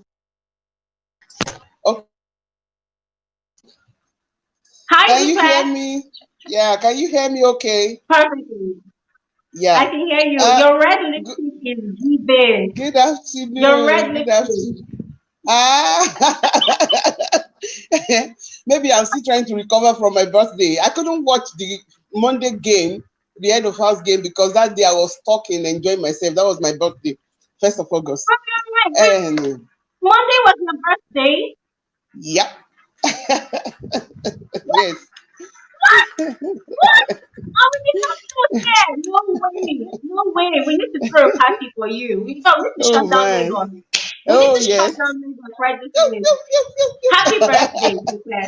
Happy Thank birthday. you. Thank Listen, you. I wish you all the finest things of life. I wish you Amen. every enablement that you need to get Amen. to the next level of the beautifulness of your life. Happy birthday. Amen. Thank you so much, and thank you, family. Um, my best shot this week, honestly, all of you will be so surprised. My best shot this week, apart from the euphoria of the fact that I saw again Glory made up herself and was just talking with Okefemakinwa. Amen. I felt so good. that clip alone was enough for me. I was seeing, in fact, I was just looking playing back to see that very makeup and the punch. That was awesome. Honestly, that was very, very amazing. So that said, to the housemates, my own best this week. I just hope that this girl can do what she's planning. My best this week is Doyi. Hey, Doyi, that Doyi girl, and what she's doing with the brain of Saif and Deji. That girl is I'm sure if she has some more time with Deji, she might be heading somewhere. Can you imagine when they met at the arena? Did you see what that girl did? She ran again. And in fact, I got frozen by the time I saw that move. Like, man, this girl is mean. After denying this same side, after denying this boy a couple of hours back, man, what was Deji supposed to be playing at? I honestly don't know what that girl is up to, but I love that shot. Honestly, I love it. And I don't know. I've not been able to connect with Emmys. I don't know why, but that guy seems to have some content. He's very smart. He has ideas, but he also can have ego. I don't like that part that it becomes overwhelming and it becomes, just making gra everywhere and intimidating people. I honestly don't like it. he started this hatred that is building up, and in collaboration with Bella, that is not even bringing anything. Like, it's so freaking annoying. It's so annoying. Bella is so unnoticed apart from checks. Apart from when she connects with chefs. So I honestly don't know what the meaning of that bragging was. We are not going to do this. Immediately after they won, she was basically boring to me. I mean, I saw a girl who came in her royalty, in her gorgeousness, and she has given everybody gap. Maybe because she felt she's the most beautiful, or maybe she's the one that is camping the supposed handsome guy in the house. I don't know what is playing in Bella's head, but I honestly don't like her game, and I don't want to develop a repellent attitude to her, whatever she's doing. I don't like her ways. There's no way only you can stand among the whole. She's not friend with anybody, and she's not ready to be friend with anybody. Doyin that was trying to come, she was warning Doyin, if you move name a man, then you cannot be. Oh my, what a god! Who gave you a man? This man that can flip any moment. Who gave you a man in 1 week? A man that you don't even have time for. If she has invested in that relationship, we can say, okay, maybe she has every right to claim manship. But for God's sake, she's not even doing anything that guy expected. So I don't know what her problem is. I also like the gist connection between Chichi and Chums. Those, if you want to hear the what's up in the house, just listen to these people. They are crazy girls. They have the difference between them. The difference between them and Fina and Amaka on this side is that they give you premium gist. They give you content and they will back it up. Honestly, I love the way the two of them are playing. I also like Fina's attitude. Honestly, I like that girl's vibe. Even if she gets offended with anything, she tells you and she moves on. I like that kind of spirit. And I like the way she's consistently making. She's not even bothered that she's nominated. That is the mode or the attitude of someone who knows that she might be making impact. After all, she may not be going home. She's not even bothered. As against Amaka that was all freaking out. Amaka was so jittery. Amaka was crying. For God's sake, this is a game. Somebody will go. And I've seen that list, the 5 of them. I hope Big Brother will not want to decongest themselves, the house early enough, so that they can merge them, because I'm looking forward to Big Brother merging these people. I feel that level 2 aspect have had enough of this downside of living. These houses are not the same, no matter what we want to call it. So the earlier they find a way to bring them either together, and what they will do basically is maybe eliminating as many as they can eliminate per time. Now, what I hate most this week, this Daniela that came in like a school headmistress and has turned to some apologies. I am not, honestly, teachers are great. My parents are one. They were principals in their lifetime. Honestly, thumbs up to all teachers on the call, even worldwide. For God's sake, this girl came as the most unsuspected character among the girls. And she's the one that is, oh Lord, I don't know. That girl, I don't know. I just pray that Khalid goes tomorrow, so that let's see whether she has come for this game, or she has just come for this agenda that she's giving the whole world. Shamelessly, I must say. This is beyond aggressive calling. Aggressive calling every night. Oh no, man. The swimming pool, you saw the way they were. To the extent that the other aspects were even becoming shy for them. No, there should be courtesy to some things. There should be decency to some things. This is an adult play. Yeah. This is an adult forum. But honestly, she still has life after now, and this is what is going to be on her label. That is my fear. This she's playing is going to be on her label. We saw the people who did that in the past. Even with their drag, they have not been able to clean themselves of that label that they gave themselves on the show. Now, another disappointment is Modella, for God's sake. Modella. And even Deji, but I think Deji is even whatever. But Modella has opportunity you know that you are not going to be evicted. You know that you are not even up to anything. They can nominate you. Big Brother has your back. What still? Big Brother have sent you on an error, and then you are saying, "Hey, I should break the." Oh my word! By now, I expected that to cause chaos. Let the house be boiling, distract everybody. Even if they are not toasting her, she should go in there and say, "You know what? We're out here. You are not married yet." You know, yeah, that's what I was expecting. If it is Venita in her days, Venita will shake and break anything breakable. Angel. Yeah. So I honestly don't like the way. In fact, Big Brother should just let them go and bring another set of fake housemates. That's my own submission. Because 1 week is enough for you to act what they have sent you. I mean, you are here for just this purpose. And she's been doing good girl. Who has come for good girl in the Big Brother's house? No. So by now, I say that madness in Beauty's head, I will purposely go and locate Groovy.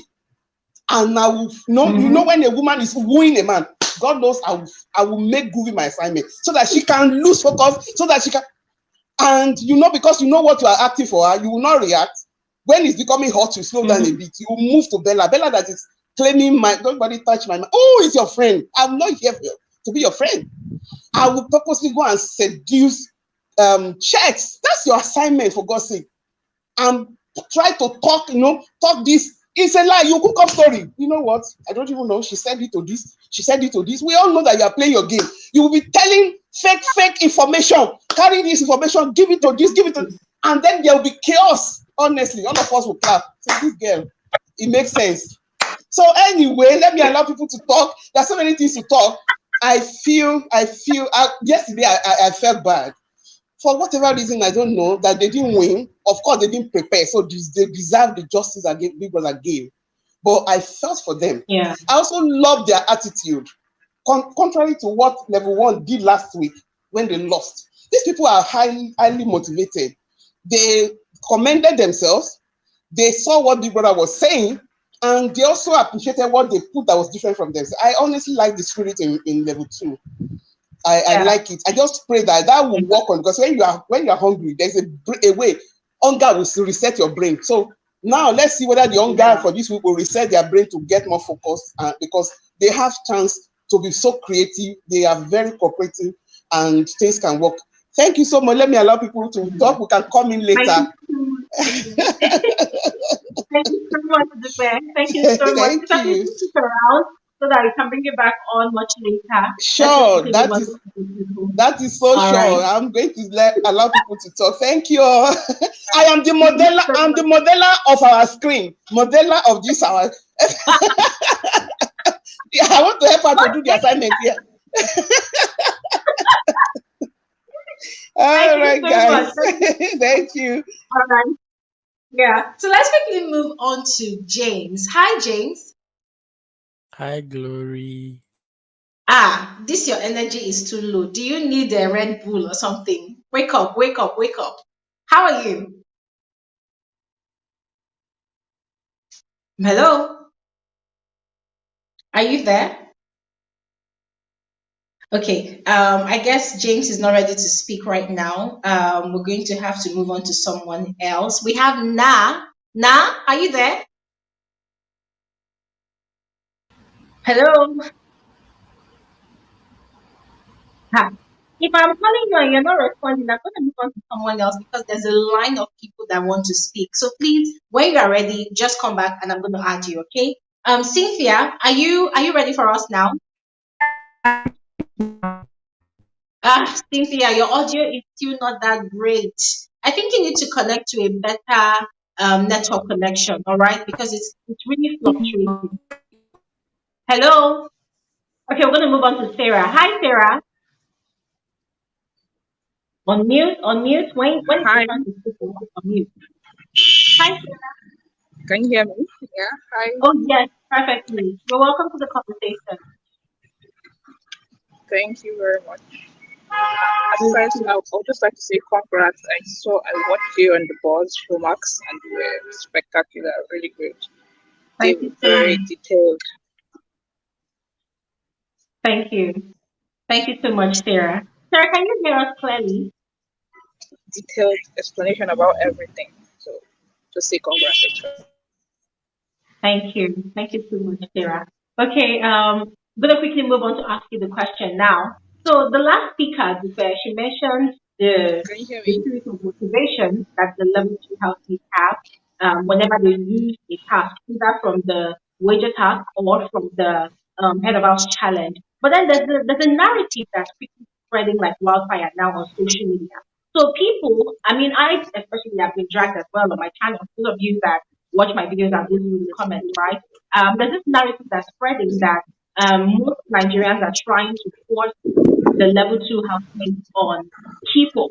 Now, the narrative is that because the level two housemates have called people from the trenches, that's the downtrodden part of Nigeria, right? And it seems like they are the poor housemates in place that most people are trying to force them down the throat of the viewers. What's your opinion about that?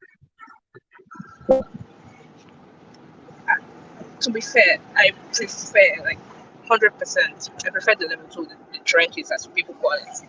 I don't know. I don't know whether it's because of the housemates inside or the level of more majority. They are more real for me. I feel as though that most of them they stand their ground. Like I love Fina. It depends sometimes. So in that aspect of the perspective, I don't really believe that to be true. Whether it be trenches or islands, the name was made due to how small the house was, how beautiful the other one was. But in the aspect of character, personality, I prefer the trenches. Okay. Hello? Are you there? Yeah, I'm there. Okay, okay, okay. All right. So the other part of this question is that after every task that maybe in fact whether the level one housemate wins or lose, we always see how they tend to drag and bash and say all manner of derogatory things about the level two housemate. Do you think that that is in the spirit of sportsmanship, or do you think that that's just wrong on all levels? What do you think?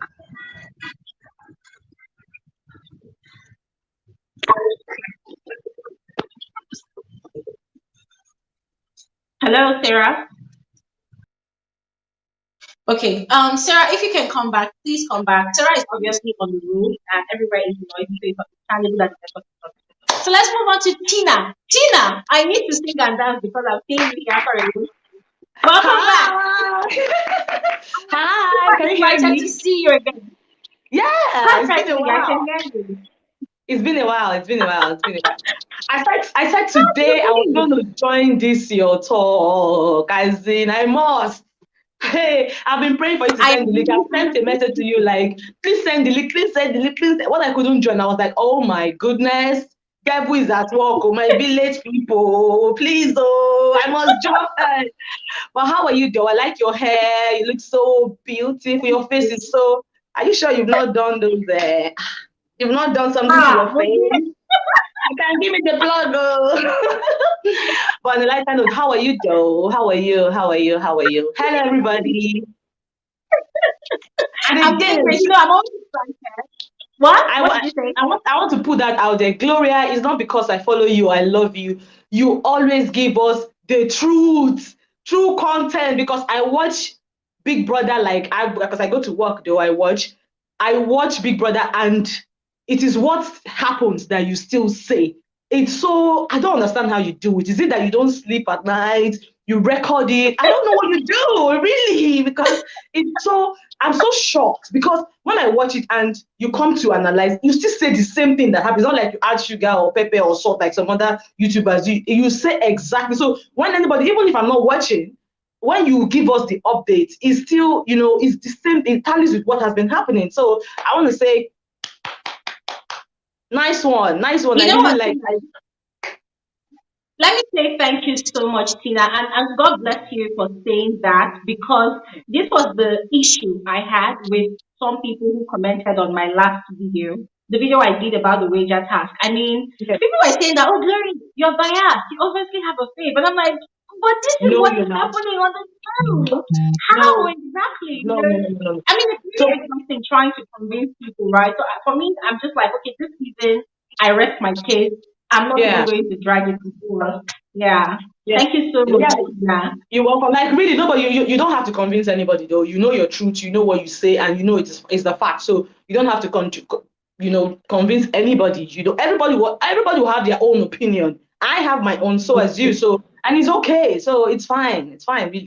But anyways, well Thank done. you so much, Tina. Tina, I am bringing the meat for you to shred and drag. And this question is obviously about Sheg. All right. So there was an argument online the day Sheg had the confrontation with what's his name now, Elo Swag. So there was this section of ladies. I don't know if they are ladies because some people that comment on YouTube, we don't even know their gender. So there's this Yeah. section of people that came across as women and they said, "Oh, Glory, so you're one of those women that and you want to lie that you don't like when your man defends you, right?" And they were saying this because I said that Shed was unnecessarily protecting Bella, who was obviously provocating Elo Swags, right? So I felt like Shed's attitude on that very day was very, very unnecessary. I mean, it was obviously not calling Bella out for her bullshit, you know. So what do you think, woman to woman now? What do you think? Okay, my own opinion. Yeah, when Shegun, his name is Shegun, which one is Shegs? I beg you.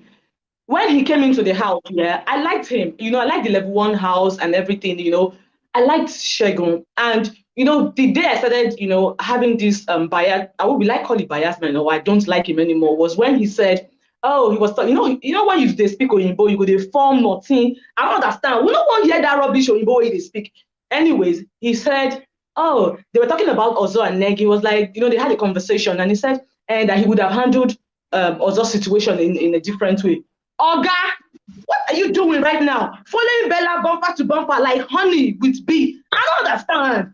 Shegun is the most, he is, you know, he talks very subtle, very like he wants to be polite, maybe because of his upbringing and all, but he's not. He has this, you know, he's what I feel he's egotistic, he's condescending, and that is what Bella is following, because Bella is a rat girl. She's a street girl like me now, so I don't understand the attitude. I'm the finest girl and this and that and that. You're nothing. See, I say this thing all the time. If your father is billionaire, as long as you're in Big Brother's house, we're on the same level. Forget it.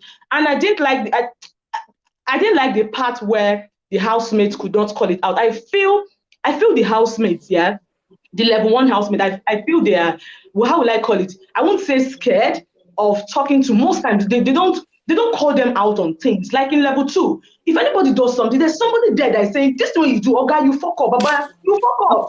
Sorry my bad language, but you fuck up, you don't fuck up. So they'll call them out. But for level 1, mostly for Shegun and Bella, nobody calls them out. And so freaking annoying. It annoys me. Do you know what now? I don't even watch. I don't when they show Shegun sometimes, I just like, oh God, here we go again. Here we go again. Like I'm serious.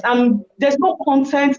There's no value add. Like this level 1 people, they feel that because they're in level 1, they are better than the housemates in level 2. I don't see that. And I feel and I think, not that I think, I know that they are so intimidated. When let me digress a bit. When Adekunle came, you know, Adekunle had this manly look, mature look. I thought he would have sense, but the guy, Baba, he don't get sense.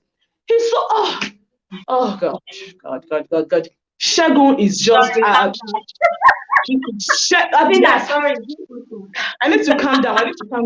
He is so freaking annoying. I'm not joking. He's annoying me every time they show him. So he always had something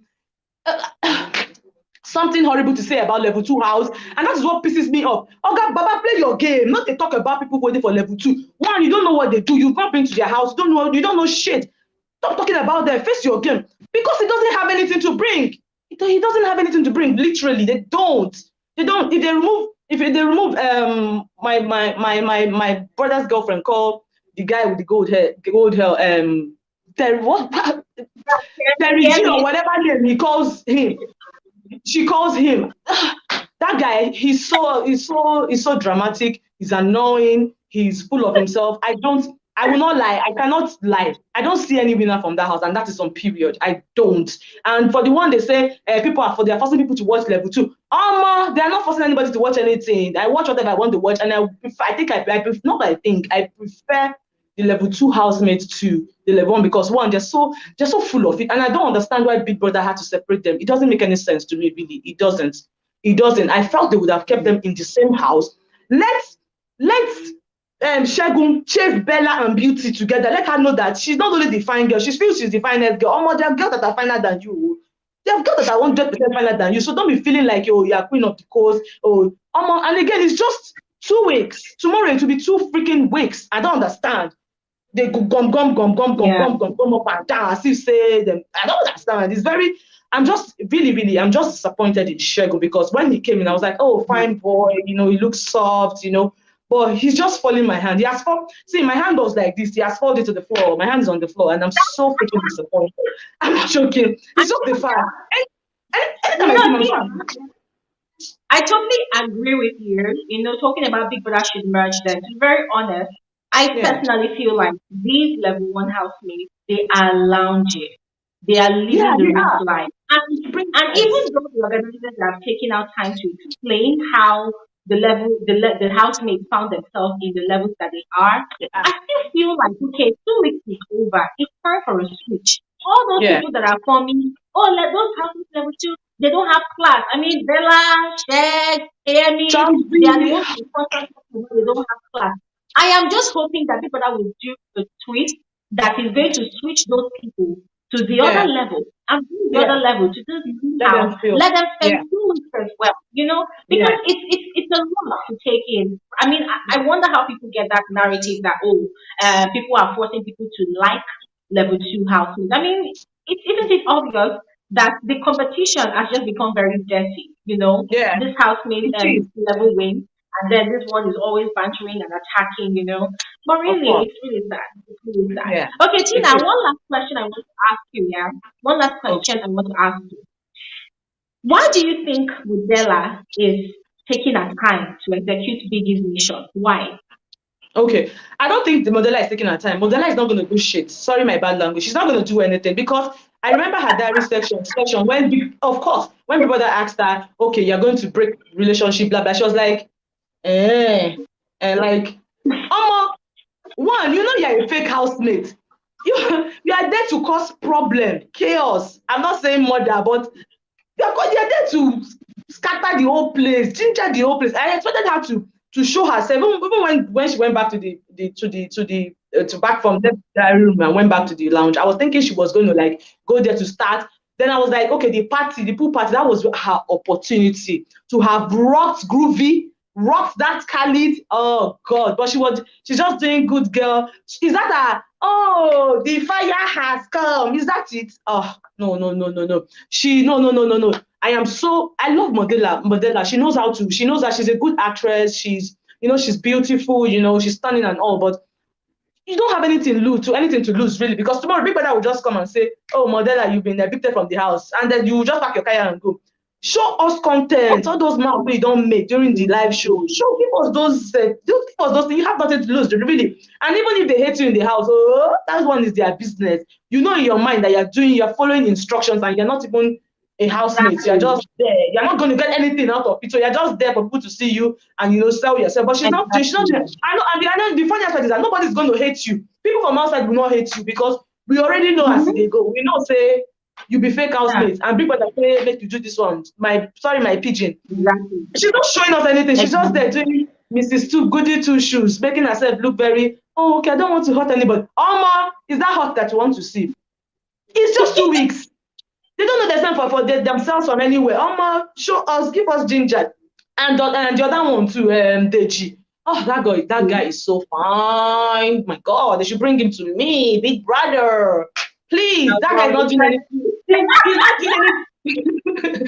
He's not doing anything in that house. He's just there, cruising, letting those girls slide, fighting for Elo Swag. Oh God, I fainted. Elo Swag? Really? All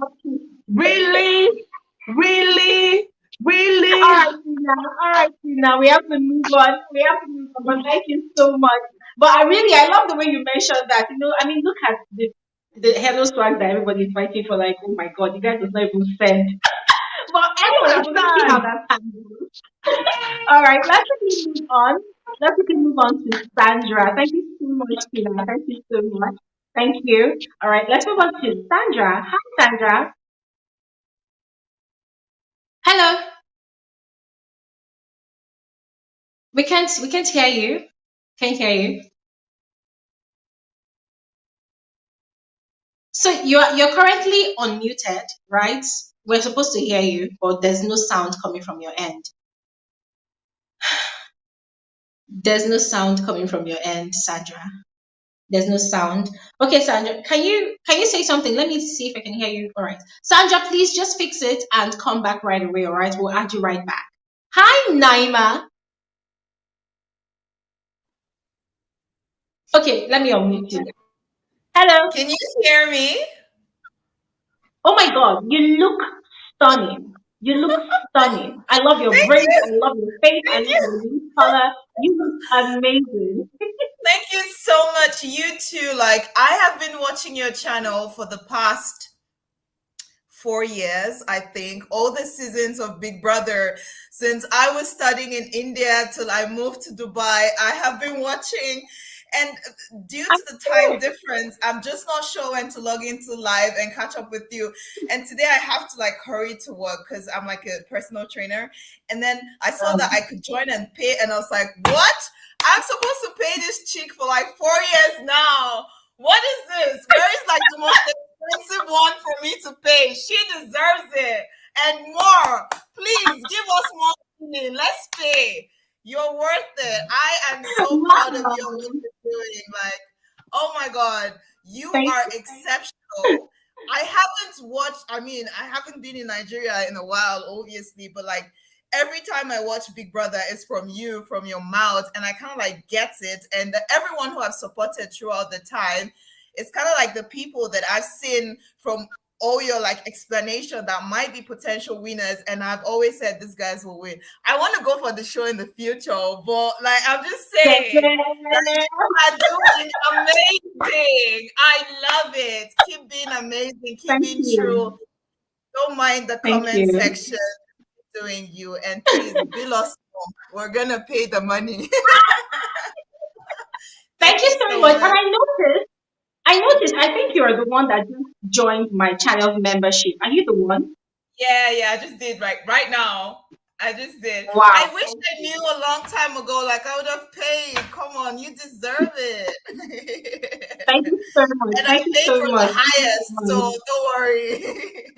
Nice. You're welcome. Yes. Thank you so much. Okay, Hi. okay, Naima. Obviously, you are beautiful, you are stunning, and this is the part where I get to ask you, right, about the eye candies of the season, the obvious eye candies of the season, because you can relate, because you are beautiful. That's why I'm asking you this question. Yeah. Now, Beauty and Bella. People say that they are the eye candies of the two teams. That's the level one and the level two. Do you think they've got content? Do you think they've got game? If you compare what both of them are doing at the moment, do you think they've got game? Okay, so this is where I kind of like explain what beauty means to me. Personally, I don't think beauty is facial expression. Everybody's beautiful in their own way. And for me, beauty is how you can actually connect to other individuals. It's how much change you can bring. It's how much impact you can put in people. It's not just face. And the thing with us Nigerians is, by the way, I'm half Sudanese, half Nigerian, but I'm mostly Nigerian. But the thing with us Nigerian is we tend to overlook good qualities. And that's why you see that when women get into the show, they get somewhat carried away, and then men tend to win. But if only these women know that beauty is not in the face, like someone like Fina, to me, she is beautiful because she brings everything out. I like when I see people put in the work. Do you get what I mean? So for me, there are no eye candies. I just love women who put in the work, women who are like hardworking, women who wants to make statements, women who wants to stand out. Now that's beauty for me. So for Bella, I feel like she comes off as very rude. You come and you say your family members treat you like a princess. Okay, then stay in your father's house.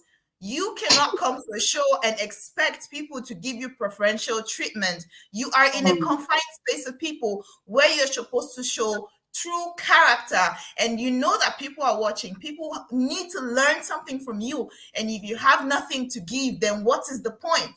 Do you understand? And then Yeah. going to beauty. Okay, you said you've done beauty contents. Beauty contests. People don't know like the title that comes with all these positions. She has no character as well. Lots of these women are missing the point. Character is very important. And when we kind of like push all this narrative of just the face, there are young people out there coming up that need to understand that it is beyond that. You need to be better. You need to work. You need to.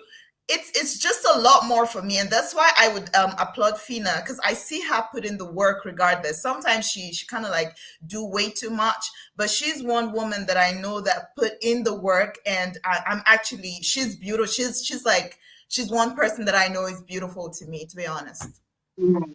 Okay, thank you so much for that. And honestly, I buy your concept of beauty. You know, there's this thing that people say that, oh, beauty is in the eyes of the beholder. If you put it that way, then it becomes more physical, right? And then there's also this line of argument from the fans of these housemaids. They will say that, oh, why are you complaining? They call your review of the personalities of these housemaids your complaint. They say, why are you complaining? You asked for violence, you asked for a show, but you are complaining that they are this and that way. What do you think? What do you think? Do you think there's anything wrong with that? Do you think they're actually giving content? Take for instance now, Beauty, the way she exploded, it was as though she went mad for over an hour just because of a man, just because of groovy.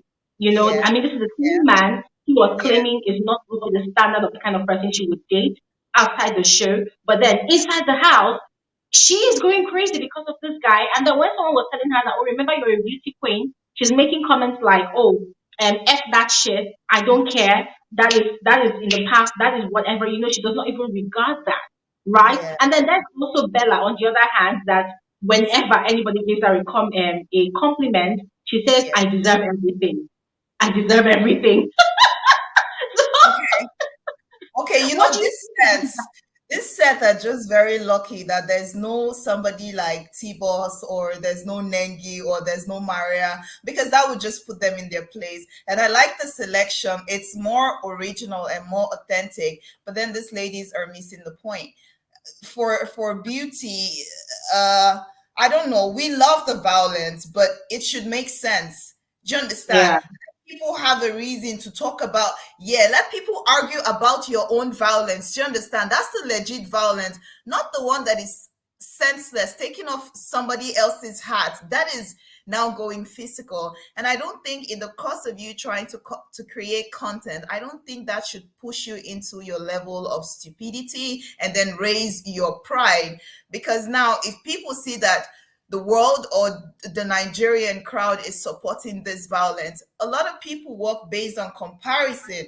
They'll say, oh, if Beauty and Bella can get away with it, why can't I get away with it? Do you understand? In as much as we are in a space where we're looking for content and violence and all of that, people shouldn't miss the point of also putting out the right message. These ladies should see themselves as queens and not just looking for treatment. I feel they came with some sense of entitlement. Do you understand? And if you're looking for respect are being earned. You don't command respect. You don't tell people this is how you should treat me. There's a way you carry yourself that people automatically would treat you that way. That's how you command respect and audience. Not this nonsense they're doing. For me, it's actually it's unnecessary. I wouldn't want to raise my kids like this. And I don't know who's pushing this narrative of fighting is the new beauty, but it definitely is not. It's definitely not. I'll have to hurry now. But I'm seeing you next week, Saturday. This has been so exciting. You are amazing. Thank you so much. I gotta go now. Thank you so much, Naima. Thank you so much. Now, guys, if you are wondering what Naima was talking about paying for something, it's all about the channel membership I have been announcing for days on end, right? And I announced that if you want to support this channel, and I mean, guys, I will never ask you guys to send me money, never. But if you want to support this channel, and you feel like, oh, okay, maybe there's something good going on here, you just want to impute something, the easiest way to do that is by clicking the join button on the channel. You see the subscribe button and then you also see the join button. If you click on that, I think there are two levels of membership. You can pick any one you want, all right? It's not really a lot. I think it's just about $8. So if you like, all right, there's no compulsion that you must do it, but it's just if you like, all right? Make it $50. We will pay. Oh my God, Thank you don't wait. so much. Thank you so much, Naima. Have an amazing, amazing day at You work. too. Bye. I'll catch up with the whole thing later. Thank you very much All for right. this. All right. Mwah. Bye. Bye. Okay, that was really fresh. Okay, let's move on to Sandra. Sandra, I am glad you are back. Let's hear your audio. Can you speak? Let's hear you, Sandra. Hi, Glory. Are you hearing me? Perfectly now. Hi, Glory. Hi. Hi, Glory. I'm happy you're Finally, I can speak with you, man. I don't know what the network was doing. Like, I didn't understand. No, forget about the network. But It's I'm so glad good you're back to now. be on the audience. Like, this is my first time. This is my first time joining. I've been following you for like 3 years now, but this is my first time joining. Wow. Wow, we have some emojis in the Yes. building. And listen, thank you so much for staying true and consistent on this channel. Your support is very much Yeah, appreciated. you've been Thank you good. very much. Okay, so let's Thank quickly you. jump into the Welcome. video. I would love to hear your own opinion about doing. Now, Doing is playing her game, right? There's a type in the picture that she obviously is really attracted to.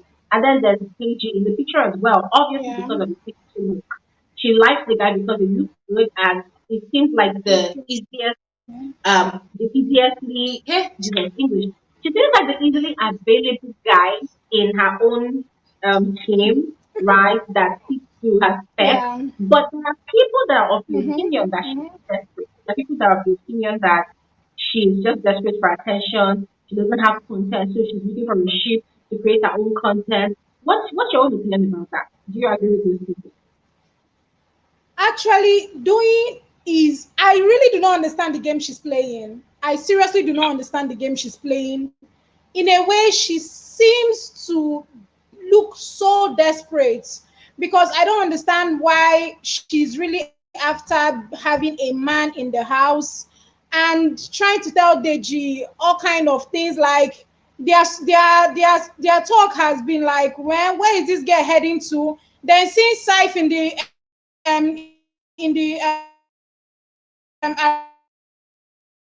arena during the Showmax games, and she really prefer her relationship with Saif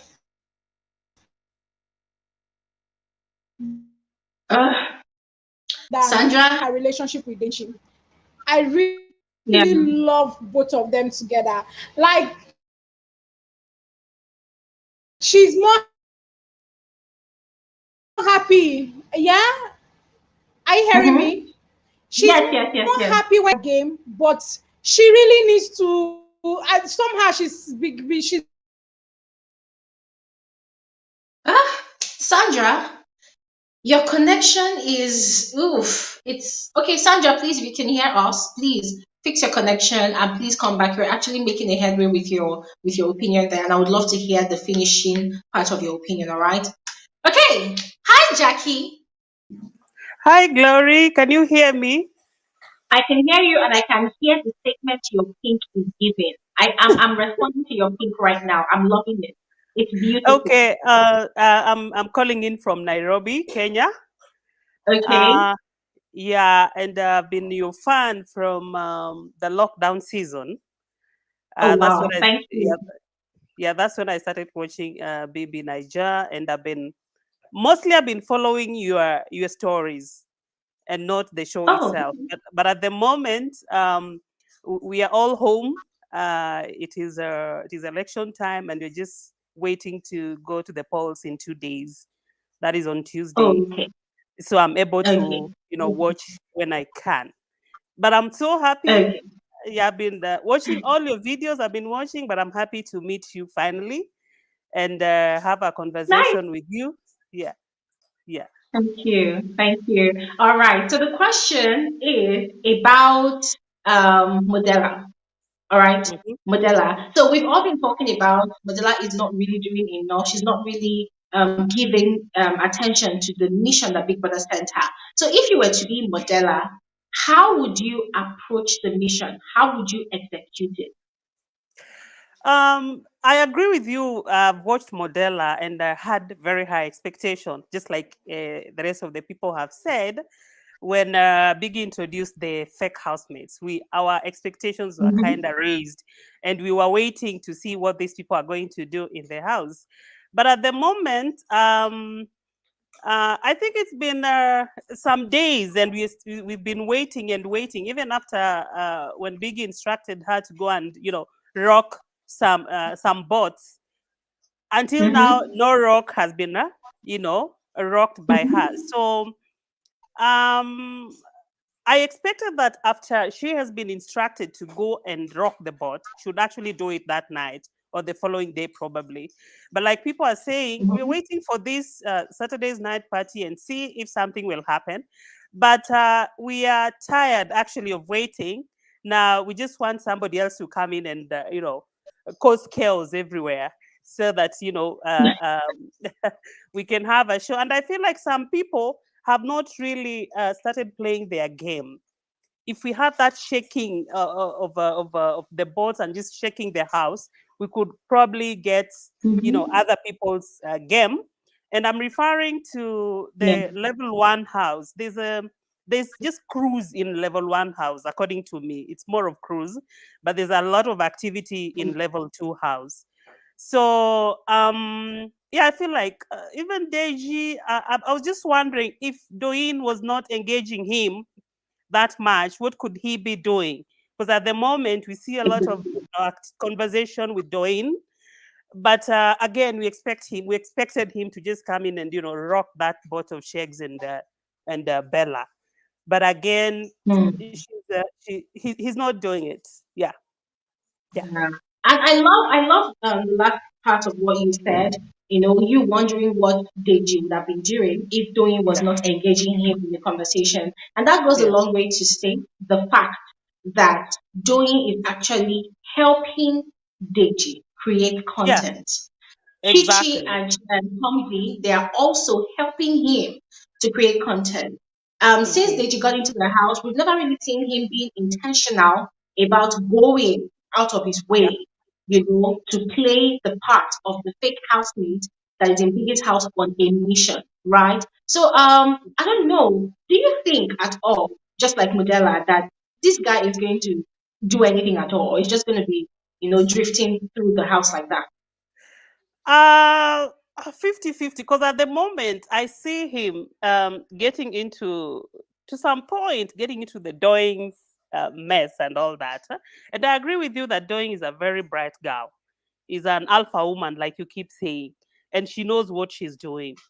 Uh just some little expectation. If by now he would have done something, Glory, like I said, but let's give him time and see what he will do. Because I expected that he would have conversations with the more other ladies in the house, because there are other ladies, the chichis that he talks about, and Chomzi and all that. I expected more activities with these other ladies, even if it is not Bella, but we have not seen that. And talking of Chichi as well, I'm that one person who had very high expectations for Chichi, just from the way she was Mhm. introduced on stage by Ebuka, and have been waiting for Chichi to do, I don't know, crazy things. I don't know, but I feel like she's too defensive. She wants also attentions at some point. She's not doing enough for me, because I had very high expectations of her. And at the moment, she's not doing enough. And for Deji, I don't know. I feel like if she was an action person, we'd already see some activity happenings here and there, not just with one person. That's my opinion, Mm. Glory. Okay. Yeah. All right. Yeah. Thank you. Thank you so Yeah. much, Jackie. Thank you so much, Yeah. Jackie. Very apt analysis from you. All right. Let's Okay. quickly move on to Aji. Hi, Aji. Thank you. Hey, Yeah. Glory. Aji, how Hi, are you? Glory. Hi, how are Oh, you? I'm so happy. Did you see? I changed the phone. I had to get another phone. Like Oh, the nice. internet was so bad. Like I've been crying. I've been the internet Well, was I'm really playing happy me for all you. the dirty games. I'm really happy for you. I'm really happy for you. Okay, so quick I'm question, yeah. happy. Okay. So 5 housemates are up for nomination for possible eviction, and tomorrow, one or two of them might be evicted. There's the people that are up for eviction. There's five. There's Amaka. There's Fina. Yeah. There's Yeah. Khalid, and there's one more person. Who is that other person? I can't remember the other person right Christy. now. Oh, is it Oh yeah, Christy? Oh. yeah, Christy O. So the question is, which Hmm. of them do you want to see evicted tomorrow and why? I would say, uh, is it safe? I'd say Saif for some reason. I don't see him that much, though he's intelligent when it comes to tasks, but he's too much into his shell. And then maybe if not Saif, then Khalid. He has done enough already. We've seen what he's capable of. Nothing more. But speaking of I'm okay Sai, without him. but speaking of Sorry? Sai, I said, but Mm. speaking of Sai, you said he's been into his shell. He's been pretty much engaging in his own unique way. I mean, he really stood out on Saturday night when Beauty was having her moment of rage, and he was the gap, or rather the blockage that kind of was protecting her from herself and also protecting her from getting disqualified and even going ahead to attack anybody, So him playing that role, he really portrayed himself in a very, very strong way. And people got drawn to him. People really liked him. And this Yeah, thing he's playing with Joey now, people are actually looking forward to seeing how that's going to go because it's an official triangle, a triangle that Sai is not aware of, but Deji is aware of it. So do you really think that people have not really voted for him that he might leave? No, I mean, to me, I was saying because I can't stand Fina leaving. I can't stand Amaka leaving. Of course, Christy. Oh, do you remember Nina from season 3? Mm-hmm. She gives me such vibes, and I would love to see her. Like she's, I don't know, she's interesting. She's kind of, I'm here, I'm not here, but again, interesting. She has conversations with, is it who is this guy? Elo Swag? No. The other Elo Swag lookalike in so exactly. And then the compliments she's throwing here and there to the ladies. She's actually engaging, and I would feel bad if she leaves this early. Because we've not been these housemates the past 3 seasons. Actually, the last seasons that I enjoyed were 3 and 4 because it has been more of rehearsed, trying to be someone else, trying so hard. It is not too natural. And then when you look at Christy, oh, she has this kind of, she's not trying too much. She's not shouting. She just gives comments when necessary. You understand? So for Saif, it's okay. Like he's like a mind of reason, but again, I can't let any of the 3 ladies go. So I would think either him or Khalid, I wouldn't be bothered. And then Doi, I don't think she likes Saif. I think she's playing games. Because Saif, according to Doi, is not her type of a guy. I feel like Saif is more reserved, more calm. Doi, I don't know, she likes I'm in your face kind of a guy. So I think she's just playing games. And then No, but hold on. On the contrary, I actually think she has labeled Saif to be like some kind of a spec. There was a conversation she was having 2 days ago with Deji, and she mentioned to Deji that she has never really liked slim guys, that skinny guys. And Deji had told her that, oh, but I am skinny. And she was like, no, no, no, that you are a bit bulky in a way. So talking about spec physically, I feel like she fancies Saif because of his swag. He's bulky, he's tall, he's very, very strong. And according to what she said, she is attracted to him because the same energy that she uses in, looking forward to seeing him is the same kind of energy that he portrays whenever they see each other. So when it comes to that attraction, it's obvious that she's really genuinely attracted to him. But it could also be a game, as you said, Yeah, right? yeah. Yeah, and off of the questions, I'm really disappointed in level 1 housemates because they're rude. They think that the it group, I don't understand who told them they're better than the level 2 housemates. The comments, the abuse, like they are so abusive. And then Helms saying the other, is it Beauty that is it the one that said Beauty is deaf and blind or something? Like it's not that deep. Biggie asked her a question and then she gave how she felt. So don't insult the lady. And then for Bella is so pressed by Beauty. I don't understand. Like you don't know her that much.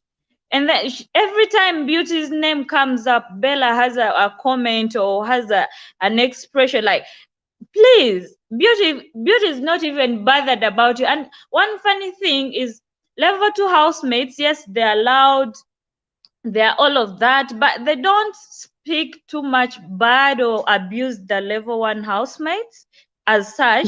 They're like playing the game. But level 1, every time if they lose, that's a problem. If they win, it is also a problem. So are you really threatened by how, like level 2 like that? If you think you're it, then don't be bothered. For house 2, what they do when they lose, they blame each other or blame themselves or say we could have done this better and shout, but they never ever attack level 1 housemates. So I'm like, are you just mature in age? Because as they say, age is just a number. They're just proving that they're just maybe mature in age. But when it comes to here, if it's a game, know that it's a game. If you lose, take it as it is. And then Chichi, like Chichi is so disappointing as a lady, and according to the job she does, she should know better. She should do better. Like, don't be so much against women like that. Because according to her, she wants to play the sympathy card or what, but the things that are coming out of her mouth, and then Chomsy should just leave. I'm okay without her. Like, I liked her. I thought she would be maybe the next Alex. You remember season 3? Life of the party, the fun girl. I thought she would be that, but she's like, how do you refer to someone blind and whatever? Like, girl, you're not even more beautiful than she is. So chill out. We are watching. Laura, Thank you, I'm so Angie. pissed. I'm so Yeah, angry. I understand where you're coming from, and you see, these housemates, they all come in their unique way. And to be very honest, personally, I'm not even expecting any of them to be like any previous housemate, because the previous housemates, they've overplayed the script of personalities one too many times. And for this new set, for this level of housemates, I actually love the fact that in a way they're kind of unique, they're kind of different. I have never really seen Fina's personality before. I've never really seen Beauty's personality before, right? But in a way, I've seen one or two personalities that I can recall from previous houses, but not this time around. It's not really that, it's not really much like that. But let's leave it at that. Thank you so much, Angie. I'm going to quickly move on to Free now. All right. Thank you so much. Okay, Free, are you Hi, there? Glory. Hi, Free. How are you? I'm fine. Hi, everybody. Yeah. Okay, quick question. Quick question. Tomorrow, 5 housemates are up for nomination for possible eviction, and one or two of them might leave. So, which one or two of them would you love to be evicted tomorrow, and why? To be evicted? Yes, tomorrow. I don't know if I can remember all. I think Christy O is up, Saif, Khalid. I can't remember the other ones. Okay. What's her name? Fina. Fina and the other babe, Amaka. Khalid and Saif, yeah. Yeah. I would like Khalid to go first of all. He's not doing anything. He's just there shagging Daniela. He has turned her brain around. She's not even sure of who she is anymore. She's just, when somebody's walking confused, but you have no direction. That's what he has done to Daniela. So he should just go. He should just move away first. Then the second person, I would say Christy O because she's not doing much, but I think Christy O is like a slow poison. Like she's coming up, gradually. So I think we should just give her a chance. This new week and see what she can bring to the table. If not, then she can go home. But for now, I think people should just leave her. She should not suffer the same fate as Beatrice. So she does not come to the reunion next year and start fighting who is not fighting her just because she wants to stay relevant as she left in the first week. So I think she should be given another chance. For the second person, I think what's her name? Fina. I think Fina should go because it will really change the dynamics of the game because she's beginning to gather popularity like white money. Like she's want beginning war to gather to happen. yeah, like they should come for me. I don't care. She's beginning to gather popularity like white money, and she's very calculated. I don't want to go into details, but she's very, very calculated. Yes, she's not using the script of other housemates, but she's very calculated, and she in a way she knows how to like body shame people when she has issues with them. She does it in a very subtle way. Yeah, she comes out all natural and cool and real and all of that. Yes, and I fuck with that, but at the same time, I think But she they should also go. body She shame just her too.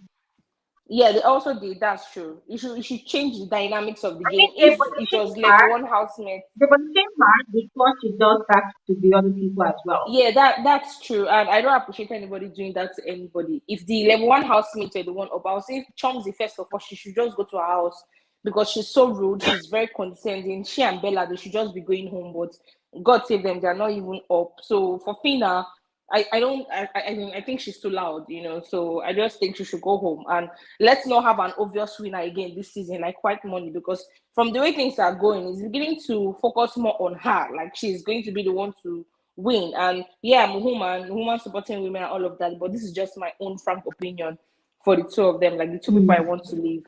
So this is just the two people I would Yeah. like to leave. For Saif, I don't want Saif to leave yet. I think Saif has potential.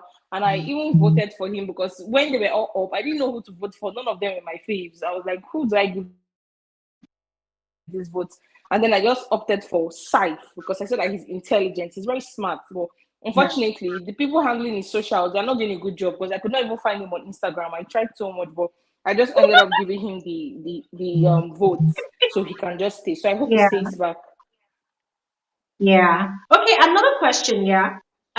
Yesterday was some kind of turning point, and it also gave us a hint and some insight into what will or could potentially happen tonight at the party.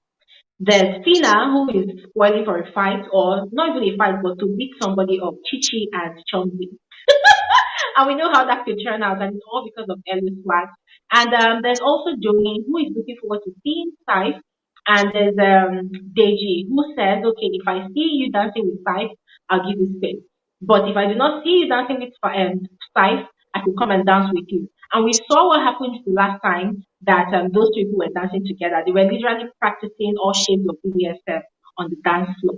So, what do you think, or what do you want to see happen tonight?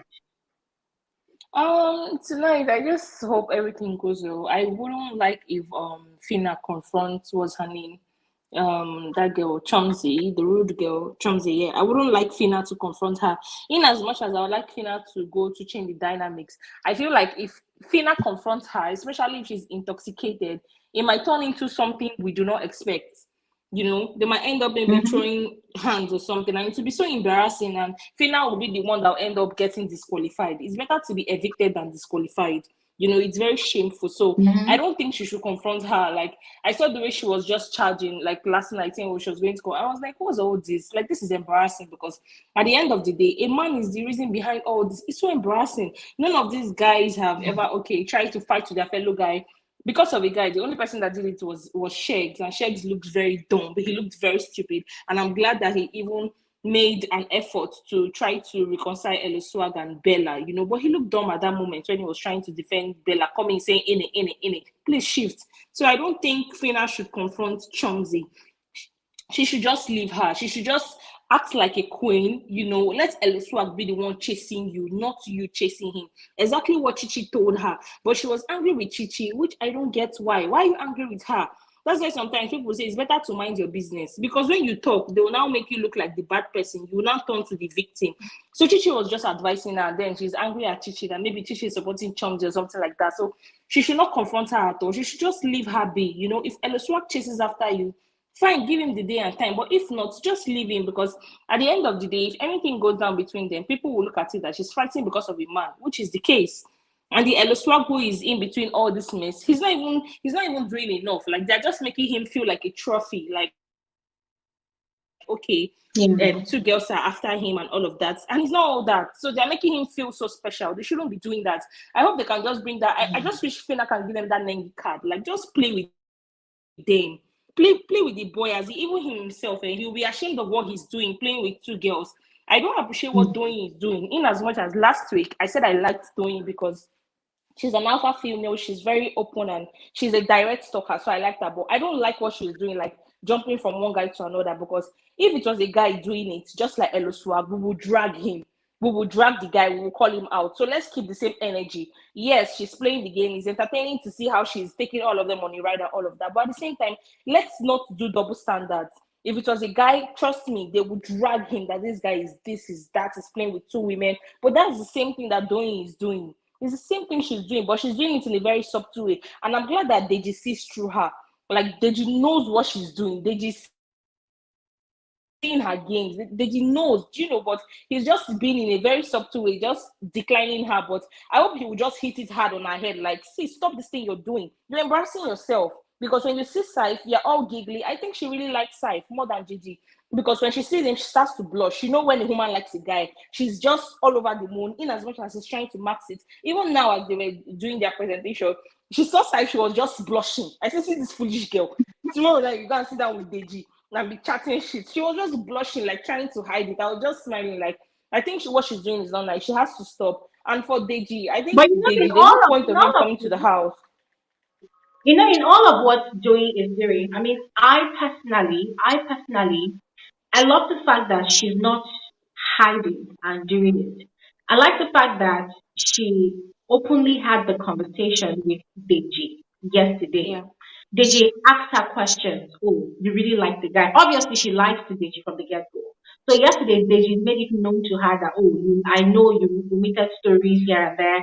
And she opened up and told Deji that, listen, I saw Saif and I told him I was getting to know you.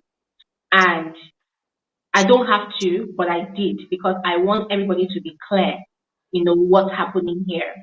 So for me, it is just that quality that I like, you know, the fact that she's openly having the conversation with these two guys. Of Saif, I'm not really sure yet. Maybe they had the conversation sometime in the arena. You know, the arena does not focus on the house but on the games that's happening. So she possibly had that conversation with him. But I admire the fact that she has openly had the conversation with Deji. And Deji is fully aware now of what's happening.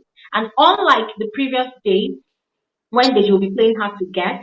It was quite interesting to see how this morning in the kitchen, they were having a conversation about, oh, come dance with me and when we go for the party. And they just said, well, if you're dancing with Saif, I'm not going to come and disturb you, like coming to tell him, oh, excuse me, I want to dance with you. But if I see you are not dancing anyhow with anybody, I will come and dance with you. So it's now looking like Deji is now accepting the situation. We don't know if it's true or if he's just playing along or if that's his own script or strategy.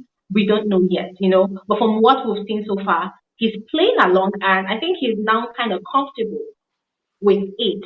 And he had even openly told Joey that I like you because you are cool. So if I was going to hook up with any girl in the house, it's going to be you first because you are cool. You don't hide yourself. You are not fake to me. You are real to me. Yeah, you know. So the fact that they are open, you know. So for me, I don't. And I would say that I really prefer the way she's playing again because some guys in previous seasons they're very sneaky. They're About very it, yeah. sneaky. They try to hide it, right? But she's open about it only to Deji, not to Saif. Has she had that conversation with Saif? I don't think so. She's That's what open I'm with doing, she's you open know. about it with Deji because Deji is the same house with her. So Deji's seeing Mm-hmm. it, you know. Saif is the one that when she meets Saif, they'll go their separate ways. He'll go to his own house, she'll go back to the house. Deji is the one that is in the same house with her. He's seen everything. So if she's playing with Saif and everything and come back to the house, Deji is the one that can confront her and be like, "Oh, I saw you playing with Saif. You obviously like this guy." So she has to be straight about it. She Yeah. doesn't have an option. Why is she not straight about it with Saif? If she was that direct, why is she Yeah. not direct? I like doing she's my girl, but why is she not direct about it with Saif? Because right now she's somehow making Saif look like a fool somehow in a very subtle way. Yeah, she's playing the game and all of that. She's fooling herself, but in another way, she's still making the guy feel like a fool because it's as if Saif is really into her and she's just, yeah, she likes him and all, but you're still talking to Deji. And I promise you, Glory, if another guy, for example, comes in tomorrow, Doing is going to leave that guy and he's going to leave Deji and jump to that guy. Like she's going to ditch Deji like a hot mess and she'll just jump to the guy and she'll start telling the guy, "Oh, I like you, this, that." It might be fun for her. Let's not get it wrong. She might just be playing, she might just be catching cruise, you know, she might not take it seriously. It might be that overall she really likes Saif and she's just catching cruise with Deji. But what I'm saying is that if another guy comes into the picture, she's going to jump to that new guy and she's not going to be straight with Saif. That obviously shows that she likes Saif more. She like him more, you understand? So I think she should just stop what she's doing. If she wants to be with Saif, just be with Saif. If you want to play the game, play the game. At least let Saif be in the Thank know that you. okay, this is what's going on. You're not exclusive with me because I'm not seeing Saif give any other girl energy in his house. I'm not seeing him doing that yet. If he was doing that, I would come here and I would drag him, but he's not doing that yet. So obviously, he has high hopes of their relationship. That's what I feel personally. Okay. So I think we should just keep our fingers crossed because the beauty about the Saturday night party is kudos to the organizers of the show. They've provided another channel so we can obviously see what's happening in and outside the party. So just as Saif and Doing had a conversation outside last week, I'm hoping that they're going to have another conversation where Doing would hopefully mention it. I really want to see if she would mention it. If she doesn't mention it to Saif, then I'll know that, okay, she's probably playing Saif like that. But really, But thank you so much, Free. I really hope Fina does not confront Chomzi because Chomzi, she's the kind of girl that has a bad mouth. You know, the kind of people that even if you don't want to touch them, they will push you to slap them. That's the kind of person Chomzi is. So I don't want a situation whereby Fina gets disqualified because she's, yes, you're saying we want the violence, we want the drama and all of that, but not for her to get disqualified. No, none of that. So she should just So ignore we'll Chomzi. have to wait. Chomzi will We'll get have what's to wait coming to and her. see. We'll have to wait and see how that pans out. I'm sure that Tina, after auditioning for 5 years now, knows what is at stake. So if she has sense, she will have to control herself. All right. Okay, Free. We have to quickly move on to the next picture. But Thank you thank you so so much. much for all the insights that you have brought onto the table today. Thank you. Thank you. Let's go to Fortune. Hi, Fortune. Hi, Glory, and hi, everybody. Thank you for having me. Thank you so much for joining. You're absolutely welcome. Yes. Okay. All right. So, question about the evictions tomorrow. Which housemates are you fed up amongst the five that's nominated? Which of them are you fed up of seeing and you can't wait for them to be evicted tomorrow?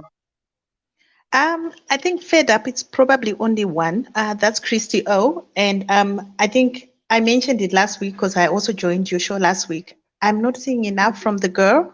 And if you're not trending on one of the days by week 2, it means everybody is probably not seeing enough from you. And I think maybe she could be a late bloomer, but it's high time now. People have already chosen their favorites.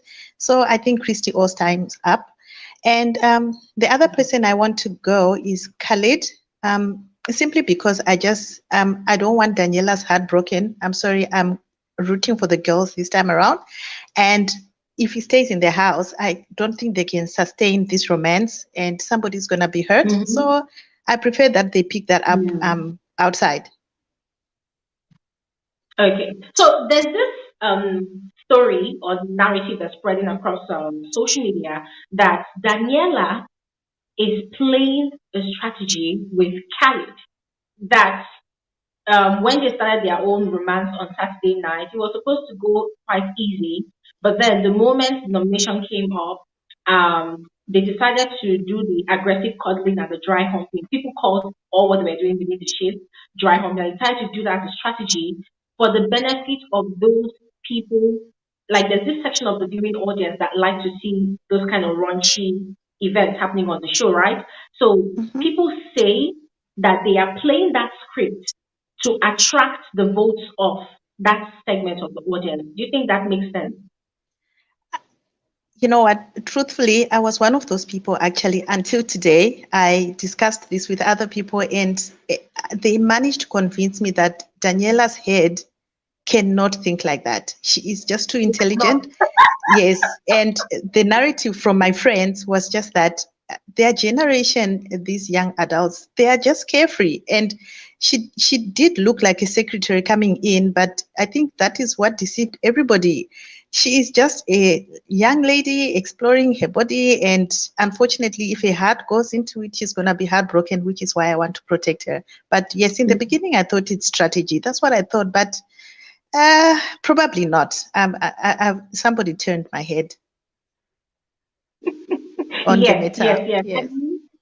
Yeah, I mean, I agree with you because she and Khalid, they've had conversations the morning after, and you see both of them talking about their family. Oh, I'm concerned. I'm scared my family will be disappointed. And then before you know it, it's like they're waiting for lights out. The moment it's lights out, boom, they're Yes, back to action.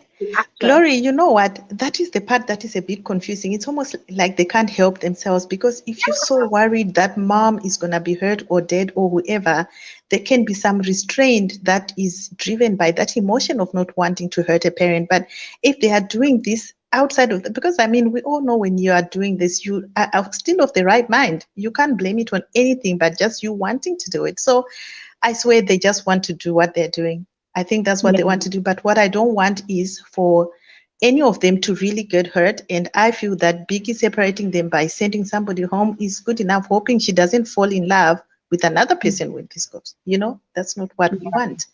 We just want her to, focus. Unfortunately, we will sacrifice Khaled. But yeah, that's what I think. Okay, so I'm going to start with the Amaka's conversation with you and continue with that with the next speaker. What do you think about Amaka's personality? There's been stories out there that Amaka is just doing too much for attention. Some other people are saying that, oh, she's being very real, she's being genuine, blah, blah, blah. What do you think about Amaka? Okay, so Amaka's energy is all over the place. And I will just talk about one of the incidences that I actually managed to watch the whole conversation from the beginning to the end. It's the one where she was confronting Farm Survey about a potential liking. I swear, if somebody caught that conversation in between, you would think they were breaking up.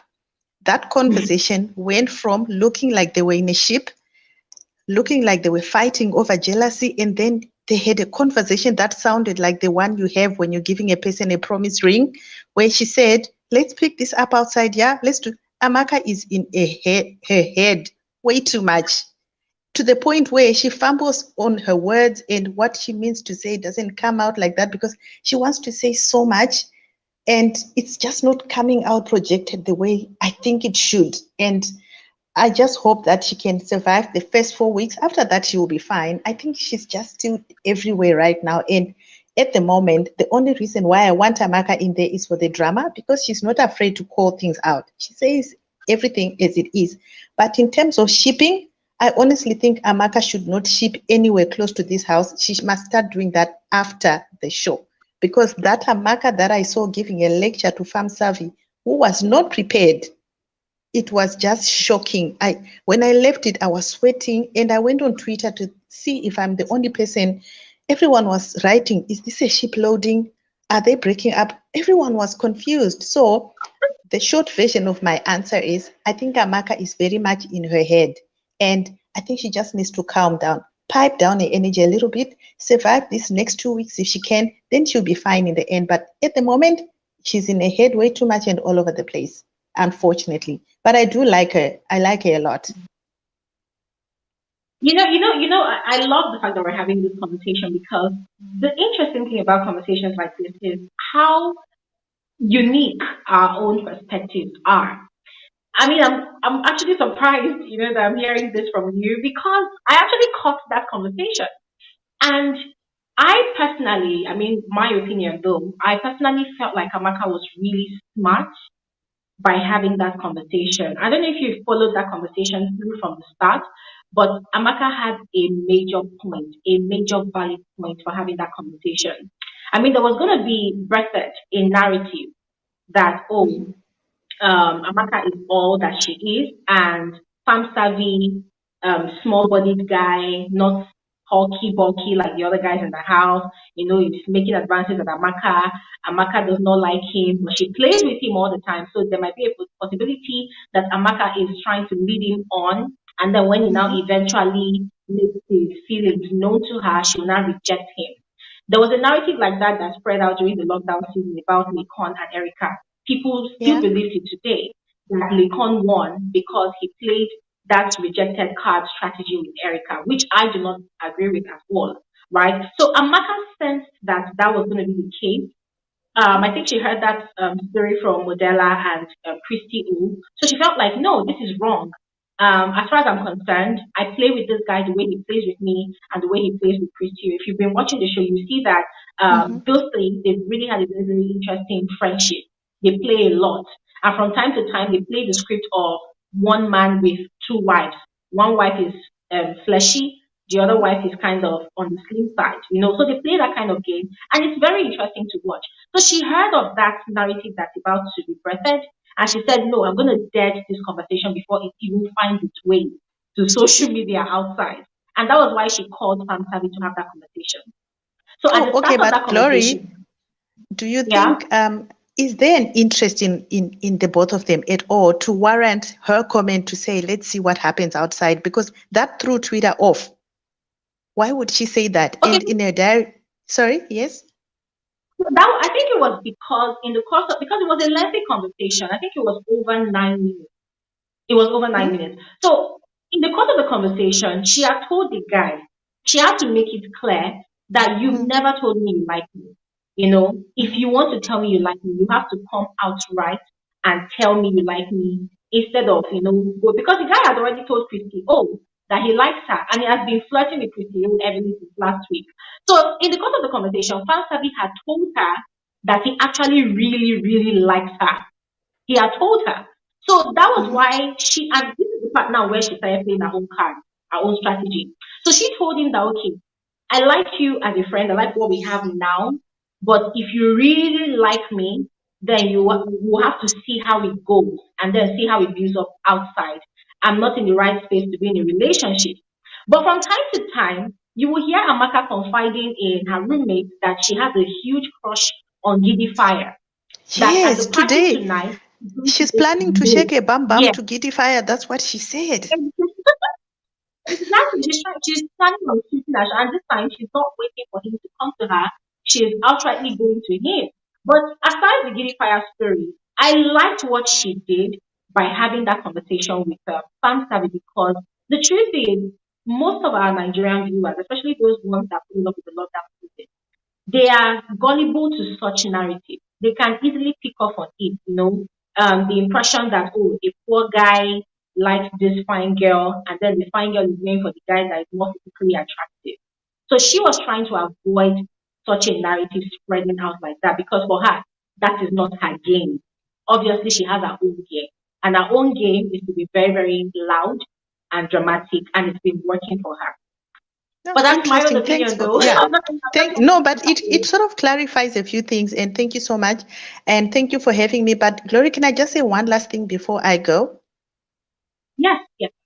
I just want to vent about Cass. I didn't hear you guys talk about Cass's comment about that he's not going to be rolling with anybody in that house after the show. I felt like if you're coming from Atlanta to come to Nigeria for the show, for example, please don't make other people feel small. That statement, although some people ignored it, I just felt like it was not fair for him to say that, even if that's how he feels, because at the moment we are playing house against house. It means he is not putting his all. That's the first thing. Secondly, do you know how you win Big Brother Glory is by your own people and your friends' people. If you make friends and friends are evicted, all those people will vote for you. So if you segregate yourself like you are better than everybody else, it just is not a good strategy. I think for me, I lost Kes on that day. I liked the guy until that day happened. And after that, I just didn't like the fact that a diaspora can come and treat other people like that. I think we all need to respect each other. And I hope everybody else sees it like that. If I offended anybody, I'm sorry, but I just did not like that comment. And I hope everybody also saw it and agrees with me. Yeah, Fortune, thank you so much for bringing up that conversation. To be very honest, that wasn't the only condescending statement that Kes has actually made. I was holding back from talking about it because there was even something else that happened yesterday. Apparently, he had thrown something at Amaka, but I'm not really sure of the full story yet because as at the time that episode happened, I don't know if it was a technical glitch, but the channels were not showing level two housemates. They were showing only level one housemates for over an hour, and then later they came back and were showing level two, and then later I mean, yesterday they were just not fair to the level two housemates, the organizers. They gave us more airtime. They gave more airtime to the level one housemates. We didn't really watch a lot. But now in that moment where we were not seeing them, a lot had happened. So Amaka was having the conversation with some people, Fina and Christy O, and she was telling that she was close to tears. So I couldn't talk about it because hey, this is me. I can't talk about what I did not see. So I'm waiting for more information, more details about that to come up. When it comes up, I'll bring on the gist here. But as I was saying about Kes, number one, Kes is not from diaspora. He lives in Nigeria. It's his wife that is living in another country, and according to him, is trying to process his visa so that he can go and stay with her. So according to him, they see each other like maybe once in 3 months or maybe once every month. I don't know. That's the arrangement they have. Now, Kes has a very, very annoying attitude. When he was coming onto the show, I had the mindset that okay, this is another married person that's coming to come and right the wrongs that Tega did during the Shine Your Eye season, right?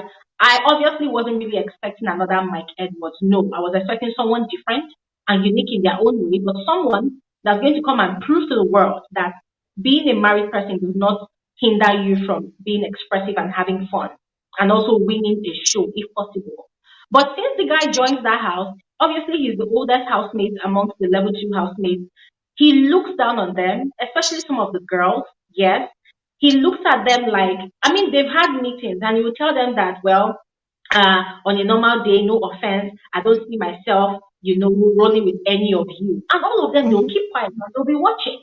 And aside that, the way he talks to some of the women, especially Amaka and Tina, the way he addresses them is very, very rude, very, very condescending. And it makes me wonder how he treats other women in the real world.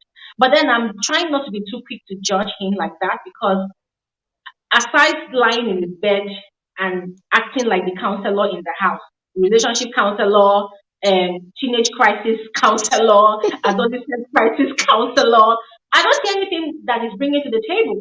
Even when they have their task, Jude is really laid back. I mean, during his diary session, he reviewed to Big Brother because Big Brother asked him, what he felt about the people that were nominated, and he said he was actually happy because his strategy was to be laid back and almost inconspicuous in the first and second week because he realized that okay, this is a game against collectives, right? Not against individuals.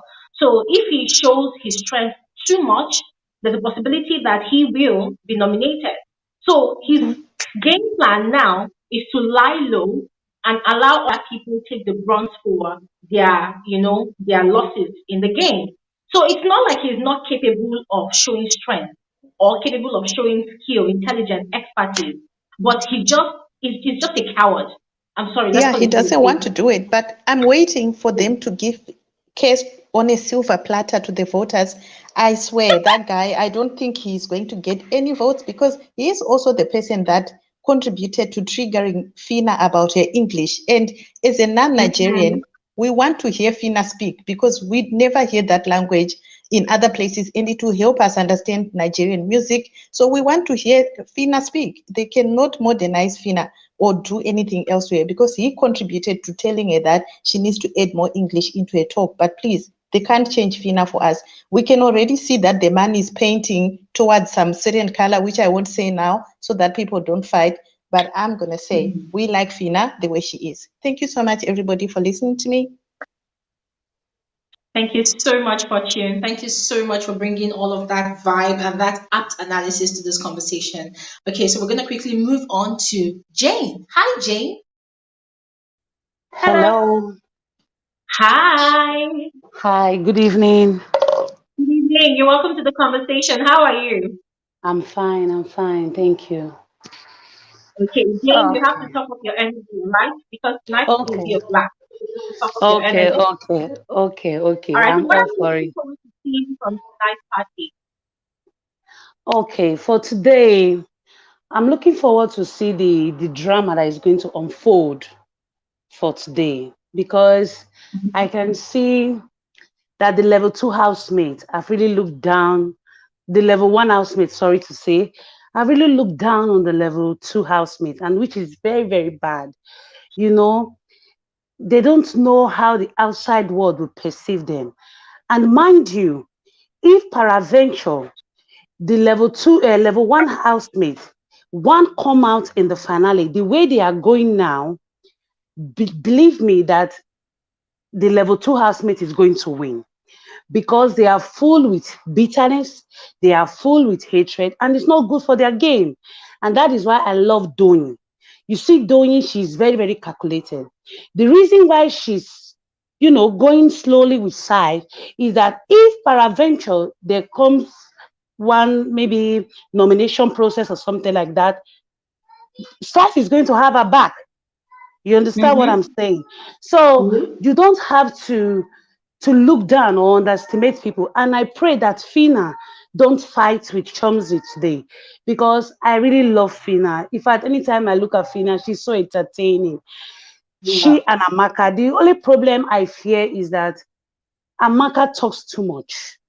And that is going to set her away on time because when she talks, she sometimes forget herself. And by doing that, I see her having problem with her own fellow housemate. Let's give, for instance, if you watch when Ebuka questioned her, that was last week, and asked her, what is it about your boys that you are, you know, always talking about the level ones boys that they are more cute or more than your boys, and she was saying it's all cruise. Let's assume that Big Brother asks the level two housemate to nominate each other. Believe you me, Amaka will be on the chopping block because that thing pained every other boy that was there. So it really told them as if maybe they are not capable enough or maybe they are not strong enough. Now look at Fina. If you look Fina attitude yesterday, she was down because of that word she heard. What was it she heard? That Chomsy called her ugly. As a woman, she felt sad. And if you watch what that was why she have to say she have a petite, there was something she said, because she was angry, and she has to tell the rest housemaid that I want to lose my hair, I want to look beautiful, I want to do this because she's feeling intimate. I don't know, you might say that Fina is strong, but there are some words you speak or you say to somebody, then it breaks them. It breaks them. And for the game that they played, I really enjoyed theirs. Theirs were entertaining. The problem I was having was that when Fina was, doing her commentary and commentating and the rest, I was like, are you sure, because the word she was using, definitely you could see that Adekule and the other guy, they were more, I don't know the right word to put now. They were more outspoken, but Fina own was more entertaining. And the moment they sang the national item, I was loving it. But you said you don't like it. But for me, I was like, no, these people got it. I love it. But at the end of the day, you could find that Groovy was so sad. And Beauty is another person I love so much because she has studied the game. Anything that comes out from Beauty mouth, watch closely, you find out that she will say, I don't want talk, I don't want talk, just forget, I don't want talk. Because she understands the games very well. Despite her anger, she has anger issue, we know that, and which the other housemates are going to pick on her. But today I'm hoping that there will be, I know there will be gbasgbos today. I know that there will be problem today. And for Bella, Bella have a slow, I don't know the word. Now, Bella hates beauty. I will not use that word hate. I will say dislike. She dislike beauty because she always pick on any housemate. When any housemate is talking about beauty, she say yes, yes, yes. You know, she likes to indulge in any conversation that concerns beauty, you know. So I believe today there's going to be problem. It's going to be massive. So I don't know Yeah. if you have any question, but I have a lot to say. No, really. Thank you so much, June. But we just have to Yeah. quickly jump into the next person, okay? But if you can still stick around, all right, once we go Okay. to the you can come back and speak again. But thank you so much. I really love the aspect you came from. Thank you so much.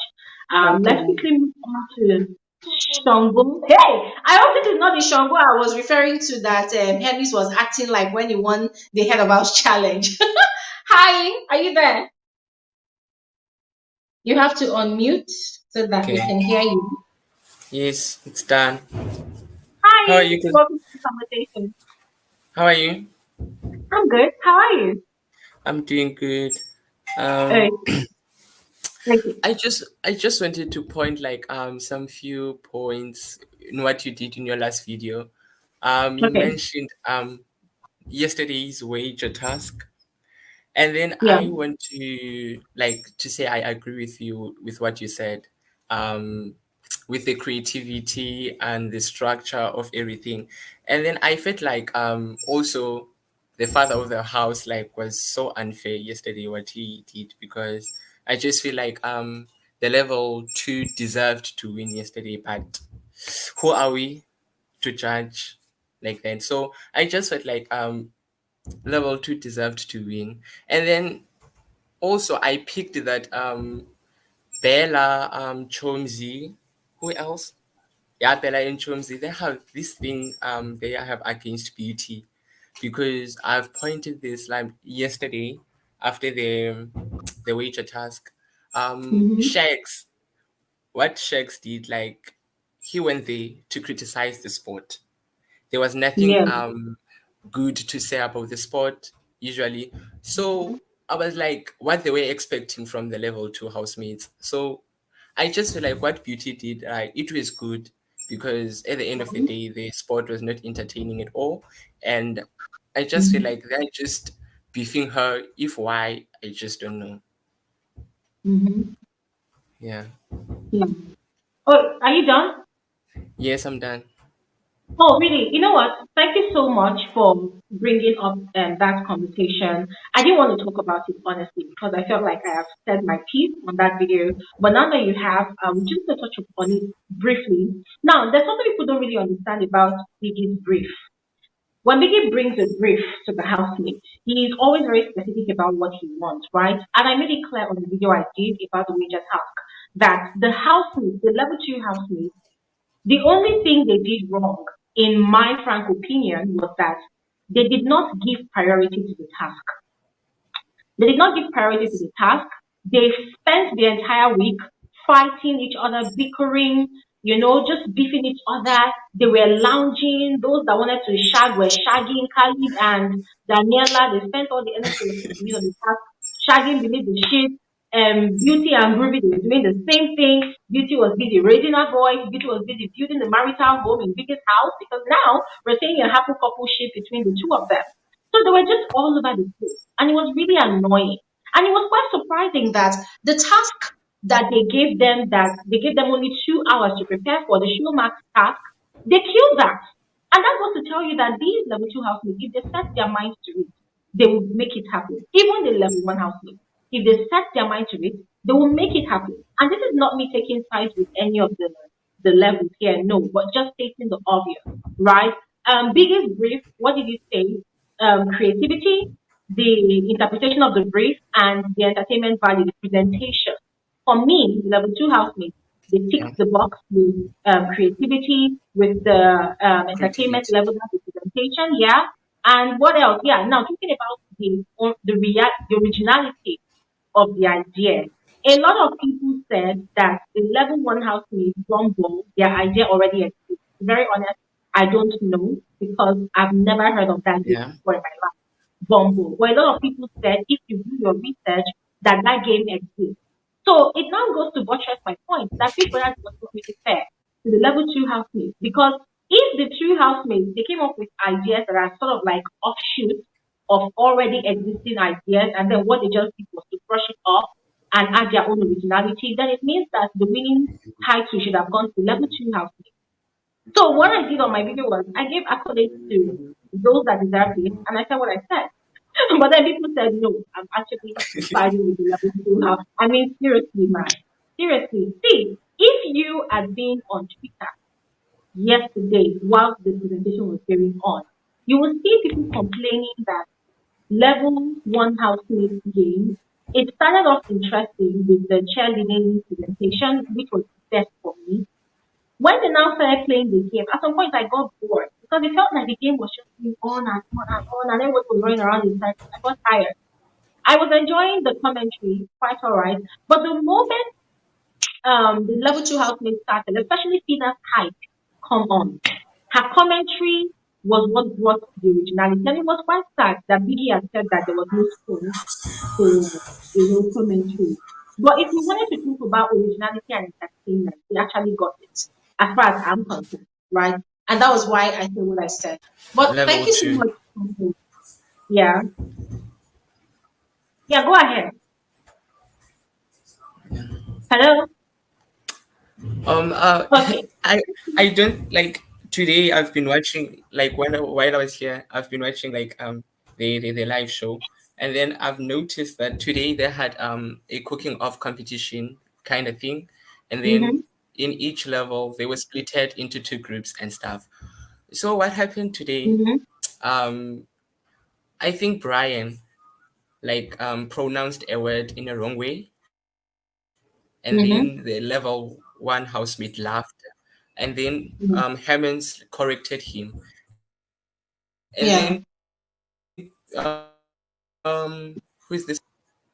Let Caesar talk, what belongs to Caesar, and stuff like that. So when they get back to the house, like people started fuming because Choms is even crying because that her bestie didn't greet her and she's afraid of what is gonna happen tonight at the party. So like it's a it's a mishmash, man. I don't understand about what's happening. I'm just waiting to see what is gonna happen tonight. Don't worry, we're gonna catch up. We're gonna catch up. There's always a way. But really, thank you so much, Shangu. Thank you so much. Sure. And listen, overall, it's what happens tonight that will determine how the following week will pan out. Tonight has a lot on its shoulders. Tonight is going to be very, very pregnant with a lot of decisions that would, determine how the dynamics of the relationships in the house will be moving forward. Thank you so much, Shangu. Let's quickly move on And it's to so Belema. and it's so Hi, Belema. Good evening, Glory. Hi, good evening. How are you? I'm very fine. And you? I'm doing well. Thank you very much. Okay. Um, Okay. I'm thinking of the question to yeah, ask on behalf you. of what you said about the, Sorry? yeah, I said, yeah, I said on behalf of what you were saying last about the tax, I have Yeah. seen in level one the game. I have seen a game Mm-hmm. exactly like that. In a way, the two levels they kind of did something similar to what was already around because I've both seen games in such forms. But with the level two, they were able to make it in a way that was different from what I've seen before. Unlike the level one, I've seen exactly that, the net in the middle, everything. Oh, But with level two, yeah, you've heard of water fights, all those other games that are almost similar, but they were able to make it in a way that you have to go through levels, have to pass a step, you can't hit the head of the ball and everything. So even made I was watching the show and the comments they put at the side where the viewers poll and everything that comes up when you're watching the show. I mm-hmm. was I was surprised with Biggie because level two they had 70% from viewers poll of to win the waiters tax. So when I heard the results, I was really shocked. I didn't really expect it. I was like, I feel like maybe just maybe since last week one won and the other house they're suffering from hunger, so they should just give it to the other house so that nobody would die of starvation or something. Maybe that's what his own plan or something. And Yeah. I really love the maturity in level two. The loss though, you could see some people. I really love Brian in that aspect. He already Yeah. said it that he wanted to cry, he wanted to do this, but then the fact that they were so sad brought up laughter that I was even laughing with them, talking about how they will starve, they will eat noodles, how many times he has gone to the restroom because of Moon and Star cereal. It made like the losing, it made it so fun that no matter what, I always kind of have to always lean towards level two, whether they're messing up or not. They just make Mm. things more lively, easy. Like Everything it's doesn't not have as to always easy. be about, yeah, you don't always have to carry hate on your shoulders and everything. So that's basically it. Yeah, yeah. Okay, okay. Thank you, Belema. Thank you, Belema. I'm gonna start with you on this question because this next housemate I want to talk Yeah. about. I feel like we really need to talk about this housemate. It's about Sheg. What do you think is Sheg's game plan this season? Okay. Oh, Shag is a whole different story altogether. I really don't know why. I won't use the word dislike, but I really want him to leave the house. He has he brings this personality of I feel like I've seen him before. You get with the kid wire, the tattoos, the accent, everything. It's all the same. Everything the same, and it's obvious. Hmm. I Yeah. just want them to bring beauty to level one. That's just it. Just beauty.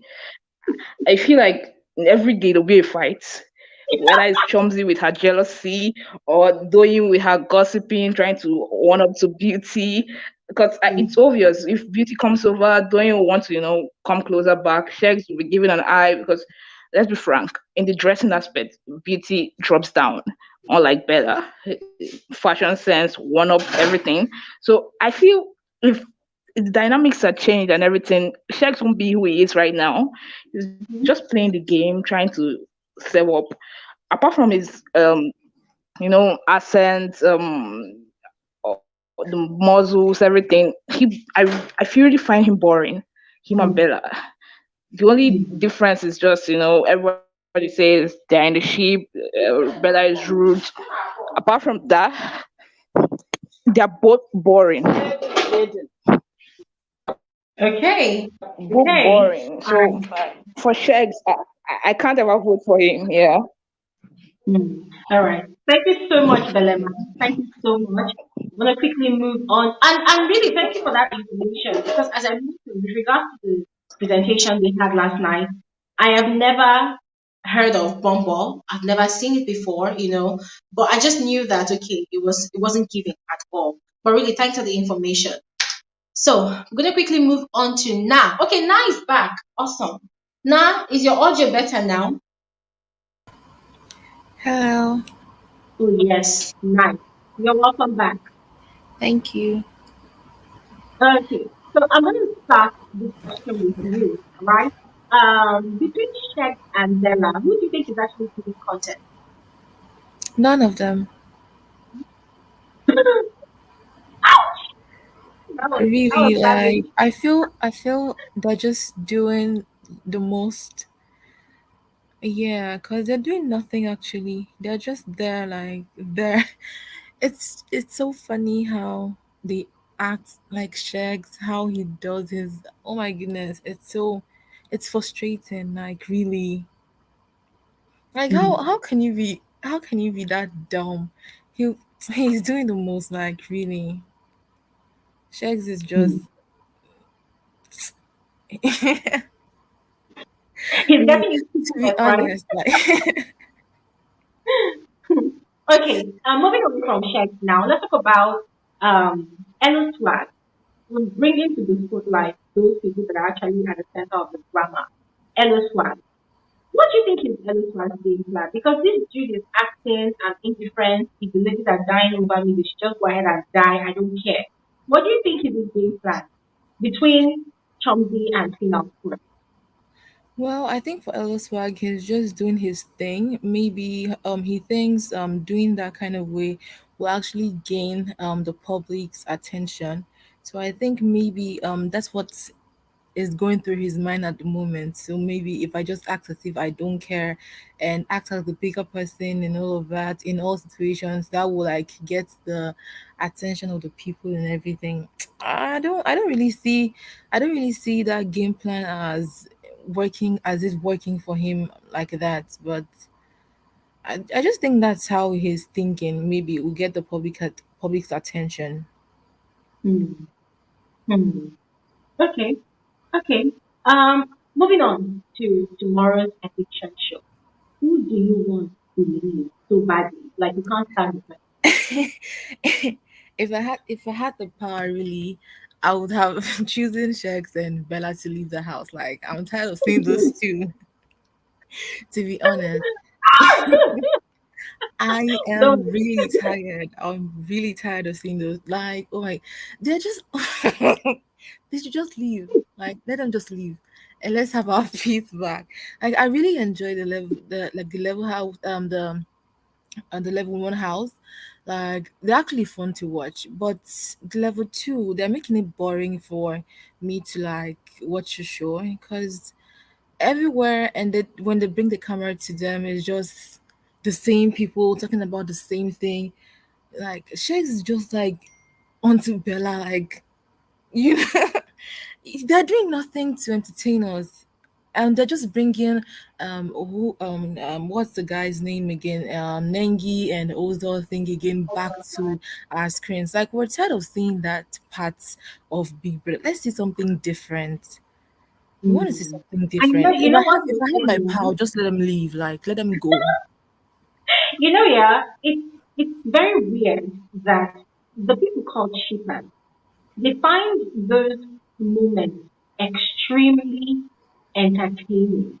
For them, that is the content that they signed up for. And then when I see their reaction on social media, I ask myself, is it that I am the one that's actually not normal?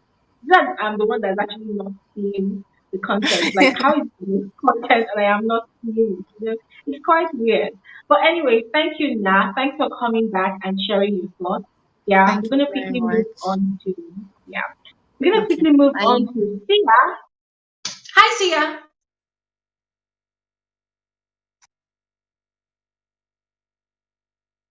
Sia. We have to unmute you so that we can hear you. Can you unmute yourself? Okay. All right. Can hear you now. Are we good now? Yes. You are welcome to today's conversation, Sia. How are you? The Queen, hello. How are you Thanks for doing? joining. Thanks for How are you? joining. Okay. Sia, I'm going to ask you the first question I asked the first speaker of this live stream today. Which housemate gave you more highlights this week? And which housemate really pissed you off this week? Hmm. Tori just want violence this year, I can see. Yes. Let me start off here, Tori, before I answer your question. Let me start off with yesterday's presentation. I also thought that the level two should have won. But then I understood why they didn't win. Guys, let's watch the show and analyze. I don't know if it takes a person years of watching the show or what, but I also felt bad for them. I felt bad, but I wouldn't say they deserve to win. They didn't deserve to win. But if you're gonna judge them on what they did in that 20-30 minutes, they could have won. Honestly, Big Brother going on about originality. I've never seen this before. Both of those games, we've seen them before. Come on, guys. There's nothing really original about both of the games, but the presentation is what, for me, made level two to stand out more. But now, where they failed, I find it strange that these people will come into the house and boast that I've auditioned 4 times, 5 times, these times I've watched this and this and this and this, But when they get there, I understand it's nice camera action, but after 3-4 days, your resident should come back, should come down and say, okay, I've seen these 20 cameras now for 4 days. Now I must relax. You know, you should know that Big Brother, most of the time, will judge you on the presentation. Yes, fine. But what you do during the week also, he factors in. Even if now he hasn't told them now this season that, guys, your behavior during the week factors in my judgment. But what he did yesterday was that he called them out in their microphone infringements. In a way, he was trying to tell them that, hey, if I give you a job on Monday, you decide to work only on Thursday, you disrespecting me and the brand and the viewers and all that. Because there are people who are good, guys. In that house, there are people, even in life, because Big Brother is a mirror of society, basically. There are people even at work, where we guys, some of us work. This person will never see them struggle, and even at school, there's this one guy who will never study a book, but come to test time, he will just go. There are people like that, you know. So I understood why they didn't win yesterday.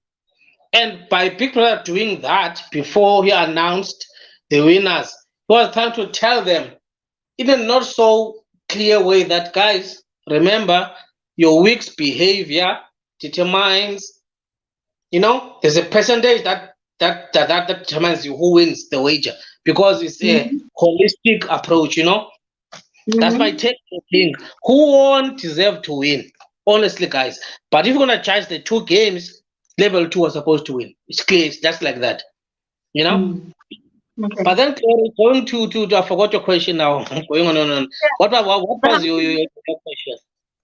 Yeah, the housemates that give you highlights this week and the housemates that really pissed you off this week. Glory, I see people are coming for you. You know, are coming for you left, right, and center, whatever. For me, hey, this season, I'm so scared to commit. I'm so scared to commit because you know, when you posted that clip with the DSTV launch, whatever, with Epuka, you and him, all that week, I was like, I mean, this level up thing is something big is coming. And if someone analyzes that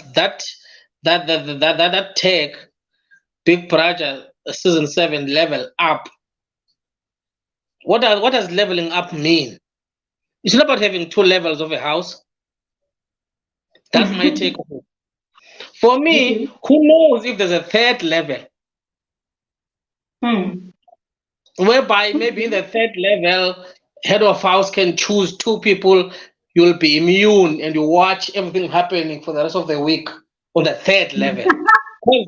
You know, there could be a 3rd, we don't know. Because for me, this thing of having a level 1 and level 2, there's nothing in it that says to me who's leveling up or leveling down.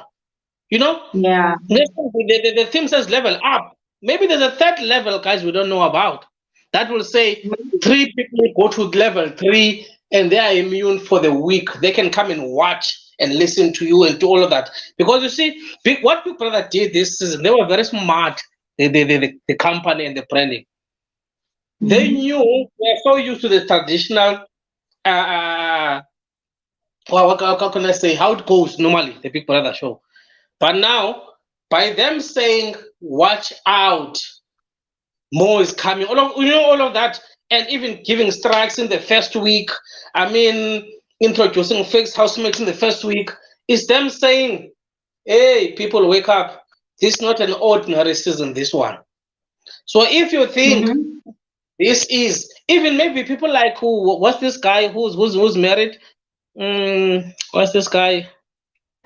On level 2. Yeah, that cares guy. Maybe that behavior you'll see as someone who's being arrogant, but you don't know. Maybe in 2 weeks' time, brother will say, yes, reveal to your house that you are a fake housemate. We don't know. That's the beauty of this season. Because some people there, you will say they are behaving like they want sheeps. this one is like this, but we don't know what the brief is because it's a new season. So it gives the marketing team playground to play and say, no, when we said things are leveling up, we meant this. We meant I can give a strike on the first week. People have done worse in the first week, but he was never given a strike. You know, so guys, my approach from this season, I'm too scared to answer questions. I'm really scared. Yeah, I just want to I want to be open-minded and just say, guys, let's enjoy people like Fina who make us laugh, people like Hemis who make us say, hey, I've got a cousin like that one. You know, let's enjoy. You know, let's enjoy like people like Bella and she like you want to be a queen bee and the guy who let's enjoy like because we don't know the twists and turns, even the pool parties, everything is different, you know. So that's why I am Gloria. I'm like maybe there's a level 3 we don't know about. Maybe. Okay. Thank you so much. Yeah. I mean, what you said just makes a lot of sense because, excuse me, some of the housemates revealed that they found another door that is possibly the head of house lounge, and I was really pissed because we know that usually for the start of every new season, whilst Ebuka is giving us a tour of the house, excuse me, guys, whilst Ebuka is giving us a tour of the house, they show up everywhere, including the head of house lounge. This time around, we didn't really see anything. So I agree with you. Maybe there's a third level. Who knows? Okay. All right. So yeah, thank you so much. I'm gonna quickly move on to Deepu. Deepu, are you ready to speak? Yeah. Am I audible? Am I audible? Yes. Yes. You are. Hello, Glory. How are you? Deepu, I am fine, thank you. I'm fine. Thank I you. feel like I'm Finally, talking. I'm in. Oh my God. I'm happy you're in. You're welcome. You're Yes. especially welcome. All right, Thank Deepu, quick you. question. Yeah, quick question. Yeah, quick question. If you had the power to Mm-hmm. switch any two housemates to each of the levels, how would you do it? Which housemate would you take Hey. from this level to this level and vice versa? Okay. That's a good question. In fact, I think I know how to do it. I'll take Beauty and Fina, I will gladly take them to level 1. Take Bella. Yes, because you know what will happen if Beauty and Fina they're in level 1. They'll literally step on each and every toe. They'll actually make every housemate to come out of their shells. Because in level 1, it's like they're acting, they don't want to step on two people's toes, they don't want to say exactly what's on their mind, how they want to say it, they want to polish everything. Other people's Yeah. behavior or character, they're rubbing off to people like Doyoni. She's naturally on point, straight and everything. So people once they're starting to realize that they can't push her around, and then they're starting to shrink for her because she's not ready to shrink for everyone. So if Beauty and Fina they move to level 1, I'm telling you, you see what we call the trenches behavior. It will move to level 1. It will move to level 1. So who would you move from level 1 to level 2 then? Okay, I would like to say Bella, but then Bella, I would love Bella to experience the Fina and Beauty combo in. But then Bella, I would just move her just for the sake of she must just get down from that chair. I don't know what chair she's sitting on, but then just for that. And then I'll move Chomzi. Yes, Chomzi. Yeah. Because, yes, I'll definitely move Chomzi to feel exactly what level 2 is all about, to see that creative minds they have, that unity they have, they can fight, that love they share after fights. this show is about people like that. She must just change that thing. It's in her heart, the hatred she feels, the fact that she doesn't want to lose, or the fact that she looks down on people. She must just calm down, calm that temper. Yeah, I think that's And what I will you know do. what, Dipu? You know what, Dipu? Thank you so much for Yes. that amazing combo and that amazing switch. There's something I want to say. If I had the power to switch from level 1 to level 2, I would gladly, without restriction, switch Hermes to level 2. And I say so because Hermes disappoints me. If you dig into Hermes' background, you find out that this guy, when you talk about the trenches, he's actually from the realistic trenches. Yes. Forget the trenches we are talking about. The trenches is just a name, just to address the Yes. level 2 Yes. housing. If you're talking Yes. about the actual trenches from Nigeria, this guy is from the trenchiest of the trenchiest parts of Nigeria. His background Exactly. is extremely humble. It's extremely humble in the sense that the area where, according to him, he used to live, or I don't know if that's where he grew up or whatever, it's the slum. Like when you talk about the slums, those parts of Nigeria, yeah, or Lagos, can't remember which where, when they want to do their number two, it is in the water that is outside their house that they throw it into. That's how bad And it is. Hermes is behaving Dupe knows like what a I'm talking high about. horse.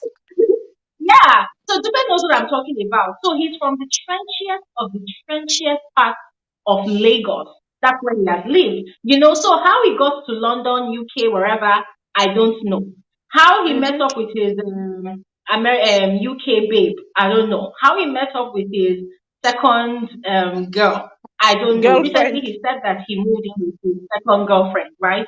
Now, why am I saying all of this?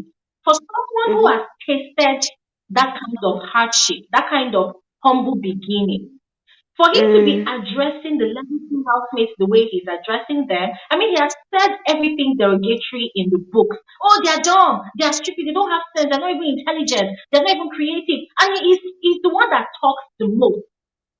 So Yes. I know it's a show, I know it's a game, but I get offended by that. I'm like, dude, no, you shouldn't be doing that. Because in reality, you've tasted You that are the life, change. and who knows, Yeah. you probably are still living that life before coming onto the show. So the fact that he's on the show now and he feels like he has arrived because he's in a fine house, I would gladly love for him to experience the level two housemates and their space. And for the reason that I want him to see that these people that he's referring to as not being creative, as dumb, they're actually very creative. They're actually Extremely. very, very clean up there. So for me, that would be my biggest speech. And I would leave him there for like 2 weeks at least. 2 weeks. two Yes, weeks max. truly. Yeah. Can I also say something on the level up theme? I think if okay, the way I analyze it, the level up is like this season. They were like, okay, the franchise has been here for over years. You have seen different characters, different things. This season, I'll give you the very same characters, but then they need to level up. They need to up the notch. Look at, we have seen the likes of Kidwai and Erica, Ozo and Nengi, and then now they're giving us Shex and Bella. So I think Yeah. it's that character that you must level up. We have seen this. What more can you give to that character? What more can you give to that scenario? You see? And then we are seeing the likes of Erica, in the character of Erica in Beauty. Look what happened to Beauty. Beauty went cuckoos over a man, and then finally she got a strike on the first week. That for me is leveling up what we have seen before. I think the theme of this year, leveling up, is like giving a pro Yeah. max of every character. That's how I say it. Thank you so much, Deepo. Thank you so much. And really, I'm glad you came back. I mean, all the way from the BB and Zam This Is in 3 conversation. You are here again. Thank you so much, Deepo. Thank you so much. Thank All right, now you. bye. So let's quickly move on to Dami. Hi, Dami. Dami, are you ready? Hello, Gloria. Hello. Hi. Can you Hi. hear How are me? you? I'm Perfectly, good. Dami. I'm good. How are I'm you? good. I like your show with Toke Makinwa. I watched it and it made a lot of sense. Thank you Thank so you. much for the great work you're doing. Thank you. Thank you. Welcome to. Thank you so much. Okay, Danny, let me ask you currently, which of the housemates are really pissing you off? Ah, oh First God, off, you have to try. Gloria, I like the fact that this show, yeah, is teaching you Yoruba, and I like the way you push the Yoruba out when you're trying to analyze things. You be like, Ele Magao. The one you I'm said the last time, I'm like, oh more this analysis of this year, it will make Glory speak Yoruba by force. But I mean, the what the we most housemates that is pissing me off, the two, the two housemates that disgust me. Don't let me use the disgust is too much. That really pissed me off is Bella first off and Chumsy. Okay, Those wow. two girls. And why they don't, will I say, like you rightly say in your analysis and in your comments, you say that some people have heard, some people also say that Bella is really rude. Yeah, she's rude and she's a spoiled brat. Yes, because she does not really know how to talk. She's will I say she wasn't trained, or she was trained and she did not take it. She just wants to be in her own world. And the fact that Chumsy always talk down on people. Like, do you know what is even going on in the other place? Do you know, have you been there? You've not been there. So why is she always like she's better? They were talking about Beauty the other day. I'm like, and she was like, who is Beauty? Is she fine? I'm fine now. I'm like, this is well, it comes us across as funny because the way she says it like a baby, like a child, like I'm better. I'm Mm. like, you don't even know what's going on there. And about what you said earlier, I just wanted to point to this out about Hermes. You said it's pissing you off with the way it comes out as though that these people. I want to say that they don't there's a way we see the house from outside. We see them as trenches and island, and I don't think that's the way they in the real sense really see them. They don't see them as trenches as island because obviously they've not been to the other side. So I think it's more like with the way they see themselves maybe outside when they play their games and seeing themselves, they just feel somehow, Mm. just outwardly, they just feel somehow like we are better than those people. It's not like they are seeing them as their trenches and we are the island. I don't think. They don't even need to see them. Now, some of the comments they've made specifically is that Okay. the level two housemates, they don't have class. Okay. Yeah. Okay. Still boring down to what you said, it's making me wonder, like, how would you even know if they have class or not when you've not Yes. been to, Yeah. you've not experienced their own living situation?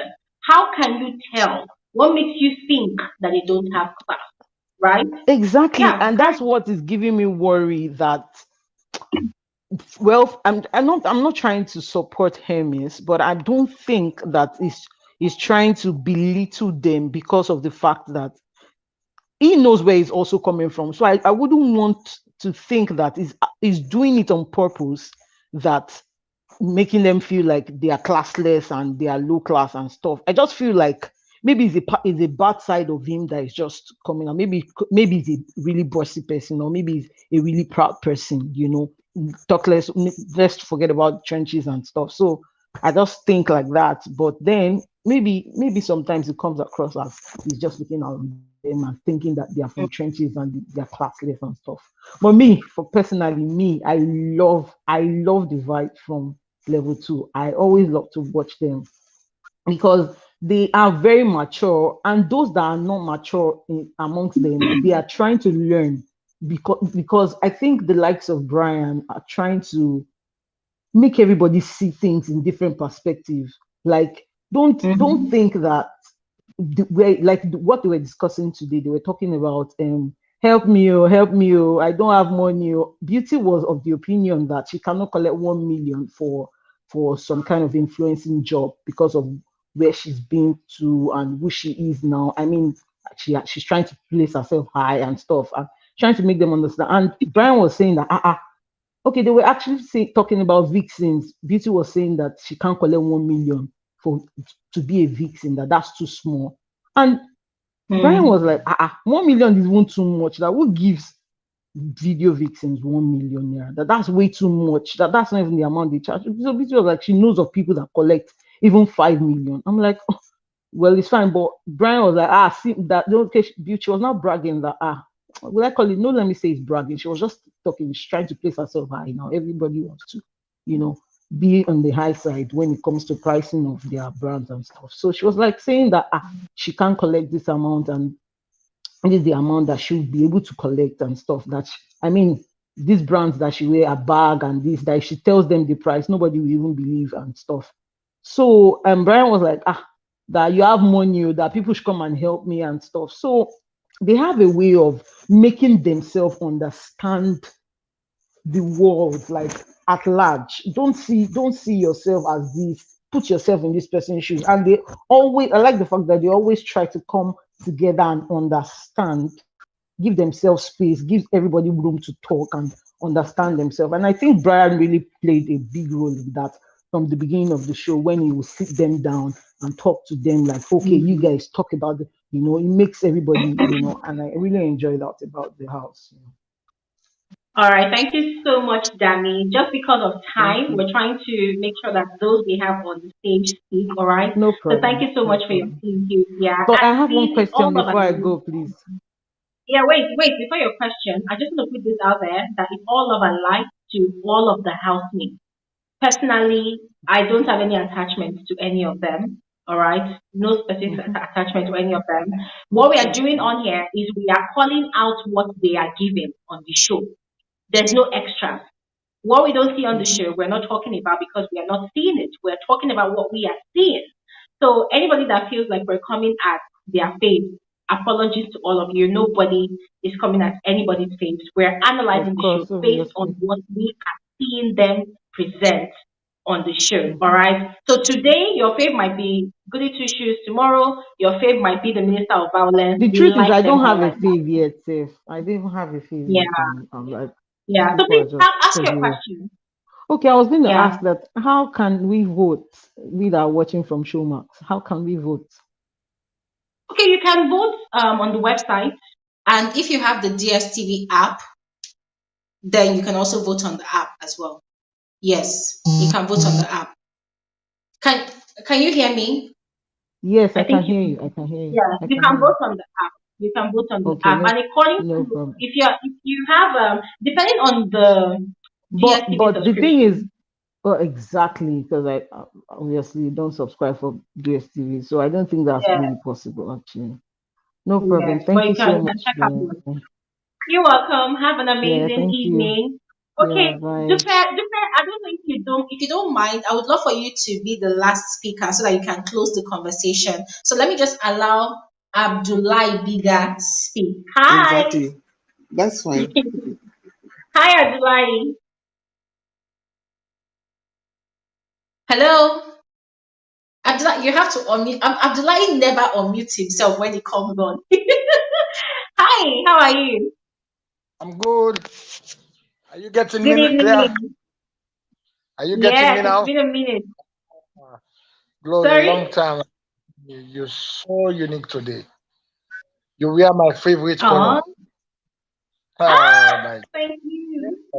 Thank you look you. good. Abdullah, how are you enjoying the show so far? Well, let me give an overall analyst. In the first place, Okay, really? yeah, I would say thanks to the organizers, especially for the DSTV. Because they this time they allow the compact plus to sell more, because the compact plus has this dual system that if you buy you have two receivers. So for them doing that through channel is a real market, and Yeah. that's a good one. Yeah, that's a good one. And Mm. Mm. from all the questions that you've been asking, let me answer all my own questions. Trust me, Glory, when the show started, my fave was Daniela. I don't know Oh, what. nice. Yeah, Okay. Yeah, Daniela, I don't know what exactly I'm seeing at this lady. I don't know why. Well, if it's the French or the Anglo and the two language that she speaks, French and English, inspires me most. Yeah. And explain her about this poet. I know she has something on herself. So, Yes. but I invading with Khalid drops me out. So she's no more my faves anymore for the show. And trust me, if she comes out, she's going home. Trust me, because nobody likes to see what she's doing, especially for that conversation that comes out today with him and Khalid. When Khalid is asking her, "How do you enjoy now? I've made you to become a woman." I don't know if you see that one because I never saw you or how did you do a video on that. Khalid is say, "Yeah, I'm happy now. I've become a woman." Blah blah blah. It's time, man. Oh my It's Daniela. embarrassing to be very honest. No, it's actually embarrassing. You know, when you hear conversations like that, it's embarrassing. And one thing I'm trying not to do is to dwell on those kind of Exactly. conversations that they have. Yeah. And you cannot even spot that on her, especially when you look the likes of Fina, they are so wild in doing their things, blah, blah, blah. Daniela is just from the blues, especially when he lost hope of hanging up with Brian. I don't know if the frustration that ends her up with Khalid. So me, Khalid for that matter, because Diana is my spec still, I want Khalid to go home so that this lady would focus on her game. Trust me. I won't even vote for her because I Okay. should have sent her home. And and my level 2 spec for this season is Adekunle. Adekunle is so matured. You see one thing I told Yeah. you sometimes. I told you sometimes they might have got lots of followers, blah blah blah blah blah blah. I'm still auditing their site. For them to come in the house, their that is the time I'm following their followers. The more followers they have now that they've come into the house, it's more better than those followers that they have got all this time. Why? Because that is why I told you last time that White Money won the show. White Money came in the house with 600, blah blah blah, and later goes out with blah blah blah. You see, when you look the likes of Rose, Instagram, everything was up. But later, White Money have more followers in the house than Lico's. Now, if you ask me who to switch up, if I am Big Brother, I want to make the show become more intensified.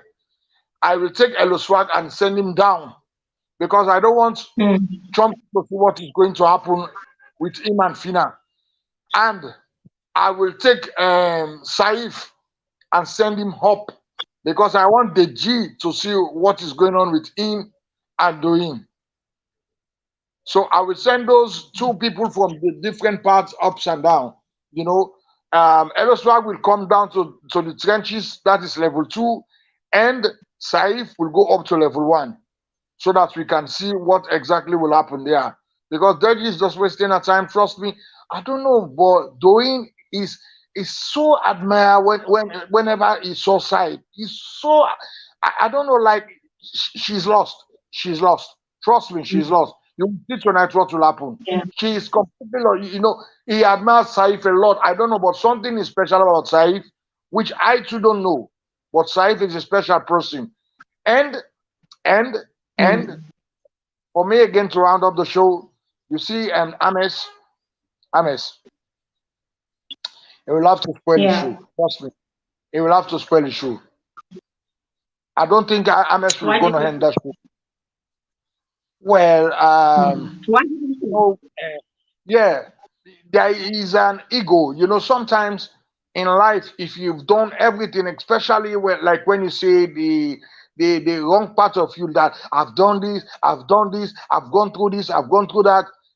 This place that you've now come is a professional place for you to sell out or maybe try to win the show. And some of these attitude that Ames is putting up, trust me, if he was with Fina, the Bass Boss baby, trust me, Ames he should have got more strikes. If they put Ames and Fina together, trust me, that would be a serious fight. Even Beauty. Yeah. Yes. They will go on it so much. And you know, Fina doesn't have much to say. She is always herself. You know, I voted for her. She's the first person for this season for me to vote because I want to see more of her. And once more again, I must say thanks. I must say congratulations for you. You have talked Thank for you. almost like let me say almost to 3 hours. If I'm in Nigeria, I would have buy you what to say Odogu. I should have. Thank you so much. Okay. Thank you so So much, Abdul. yeah. Thank you very much. Yeah. Thank you so much, Abdul. Don't worry about me. I always know how to take care of myself. Thank you so Yeah, but much. if you have All right, friends let's who do don't this. close, it's good. The Odogu will take you to another level. Okay. Okay. All Thank right. you. Sia, you wanted to say something, so I'll just allow you to go ahead and speak before I give the floor to Dupe finally. Did you want to say something, Sia? This guy confused me now. But now, all in all, I wanted to say, Glory, is that let's keep, I would say, an open mind. Because for me, Yeah. the things that are happening, this season is going too fast. We can't normalize it and say it's like the other seasons. Everything is going too fast. Even Big Brother is going too fast with his discipline and his strikes and everything like that. You know, that's what I'm saying. People will be shocked. People will be shocked. No, Glory, but Sia, but it's I don't think No, see, I mm, don't think Big Brother is being too fast with his punishment, to be very honest. I think he's right mm, on track. Because if you look at the lockdown season and the Shine Your Eye season, you will see that Big Brother cut the housemates too much slack. He allowed them to just do as they please. I mean, in the lockdown season, it took until week 5, I think, before they started mm, giving people strikes for whispering. It was very annoying, it was irritating because most of the time there was a disconnect between us, the viewers, and the housemates. The housemates, especially the Kibwaya, Erica, Ozo, Nengi, they will whisper and whisper and whisper for hours on ending and you will not hear what they are saying. And before you know it, reactions will be flying here and there, and you'll be confused. You'll be wondering, okay, why is this person upset? You'll be struggling to add two and two together. So the fact that he's calling them out on their bullshit in this first and second week, I love it. immediately. It means that his brother is being proactive and is taking action when it is needed. You see that strike that was given to Beauty, it was Yeah, a necessity to keep her in yeah, check. yeah. Yeah, Yeah. yeah. You I know, don't think Big Brother is. you, you, you, Yeah. you, you you know what, Glory? You know, Glory, I see. The thing is, the production team and Big Brother and everyone, they've got big plans for the season, right? But now, I think the only thing that is going to disappoint, or not say okay, disappoint is a proper word. People who won't make them reach those seasons are the people they chose to play the game. You know, must also Hmm. think of that because, for example, if people that will tell us on Sunday through a booker that these people are fake housemates, né? And they also Mm-hmm. went in there knowing that they are fake housemates. Now, and the second step is you are called in the diary room, you are told that this is your mission here, you know, and then you are let loose again, but you go out there, you behave like a normal housemate Mm-hmm. who's fishing for votes. All I'm saying is whatever grand plan they have, and I'm sure this is a big plan. If I'm saying I'm open-minded for everything to happen, but these Mm-hmm. people that they brought into the house, I'm sure the audition videos and person-to-person interviews, maybe they thought we've got the crop that will take uh that will redefine Big Brother. You know, because these two houses is something new. So you need people who are dynamic, and some of them I honestly will agree. Some of them are up to the task, like Fina, and no, people who are willing to be out there. But some of them, they are forgetting. Maybe the sponsors are like kicking themselves in the like, why did I do this? Why did I take that one?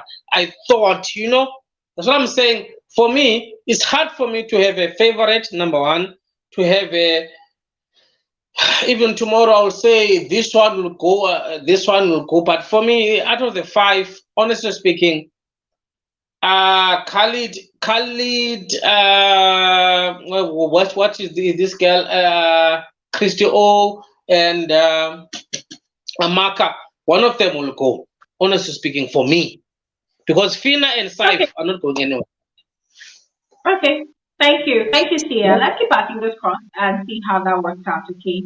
Thank you very much. Lynn, Dupe, I'm so sorry. Lynn was on the chat before and then she left and then came back again. So, Lynn, if you are ready, please let's share your thoughts very briefly and quickly. Hello?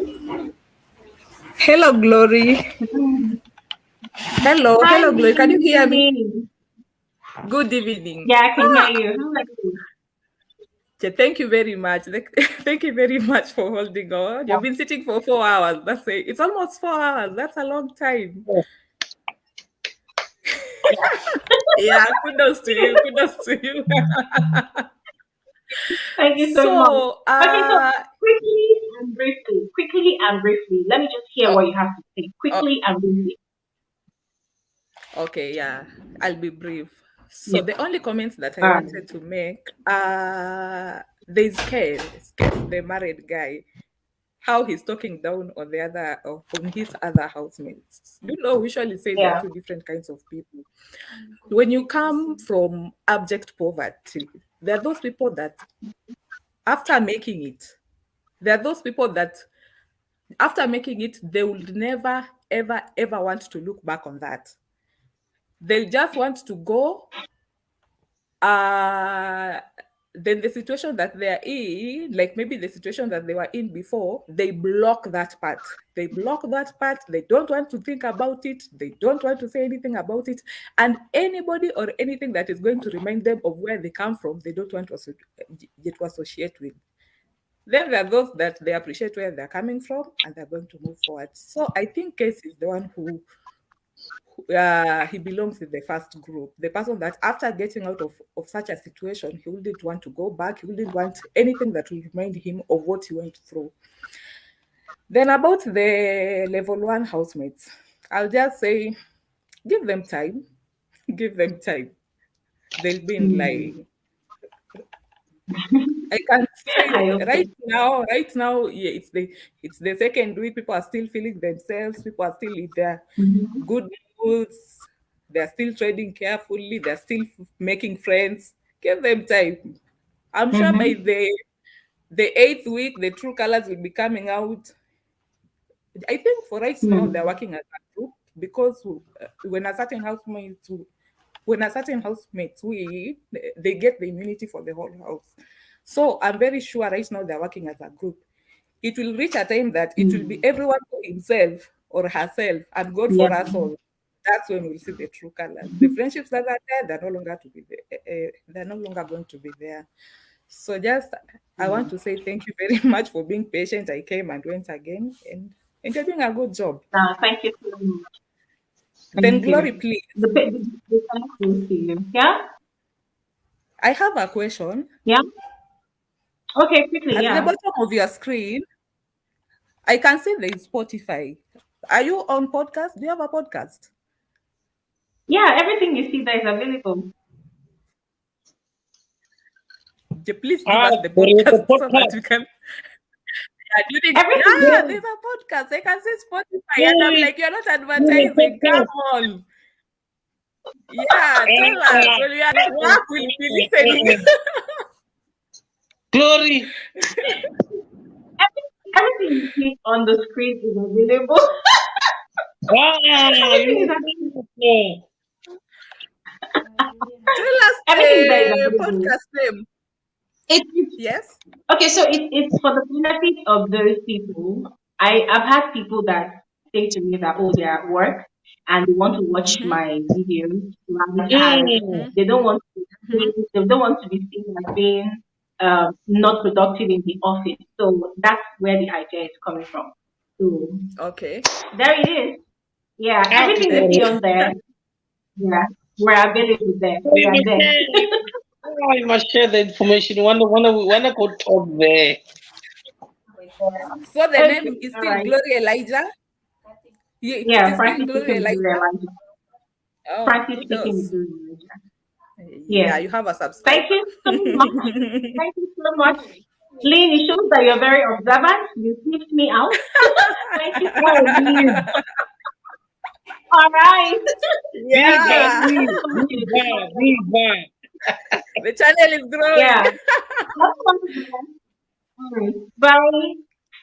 Okay, so finally, let's move on to Dupe. Dupe is going to close all the conversations for us today.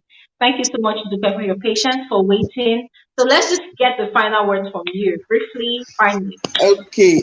Thank you so much, Glo. When people say we've stayed 4 hours, does it feel like it? I mean, this family, they are ready to stay for another 4 hours. The way they enjoy this Saturday conversation. We all look forward to it. Thumbs up, Glo. You are doing very Yes, well. Now, for me, thank closing, you. please let me just drop this bombshell so that everybody can think about it. I will just drop them, and then you all can think about it, and let's look forward to it, whether it will play out. Now, Diane and Giddy I don't understand what's going on. Diane and Giddy honestly, I don't know what in particular they share. And what will make a man break down? I cannot sleep because of what? A woman that's telling you to save your saliva for for the whatever, nothing is, I don't know, but I have issues with that. I also want checks to be able to, I love the fact that they fought as Checks and Bella. I love the fact that they fought, Yeah. but I also want a situation where Checks can get a grip of himself and go and mess with somebody like doing, so that I can put fire on Bella. Honestly, purposely go and mess and go and flirt with Doyin. Doyin who is welcoming. She has warned her that, look, you don't mess with my man.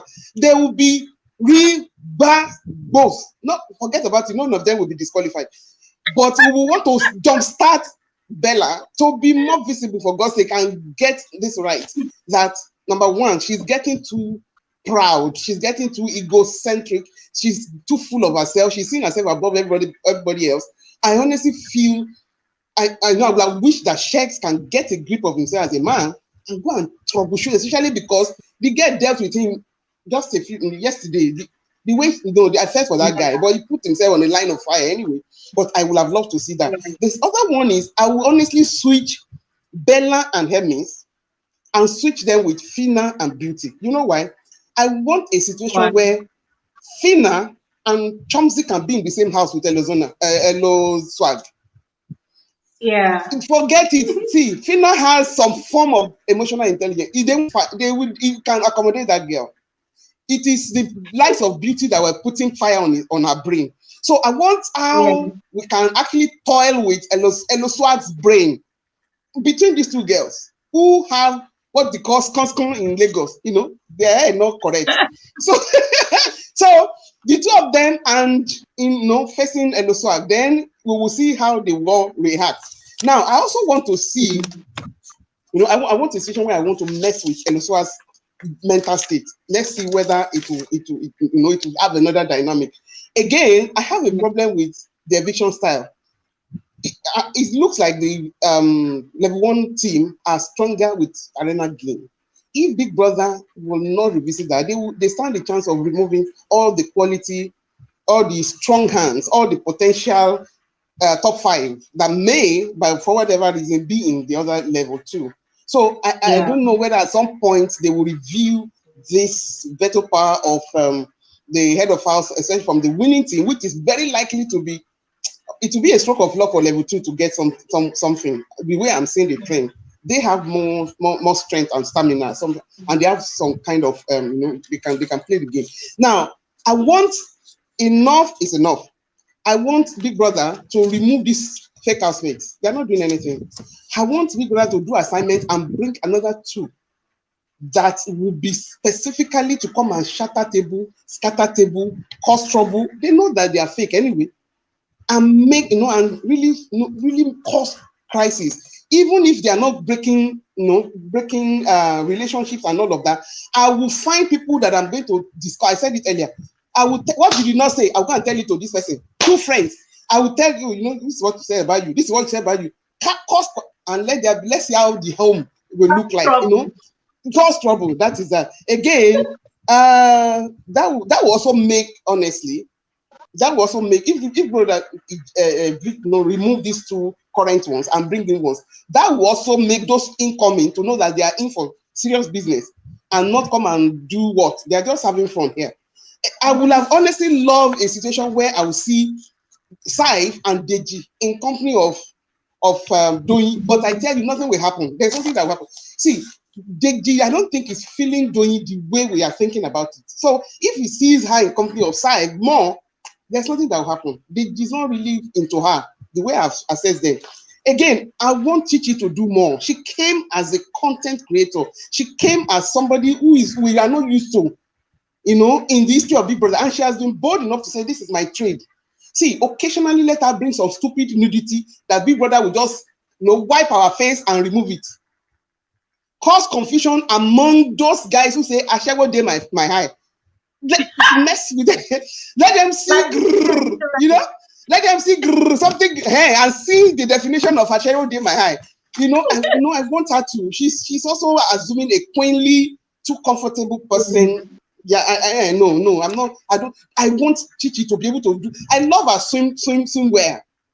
I love what she wore for their swimming party. It was really electrifying. Something crazy like that. She'll just come out briefly. Big Brother will wipe our face with it.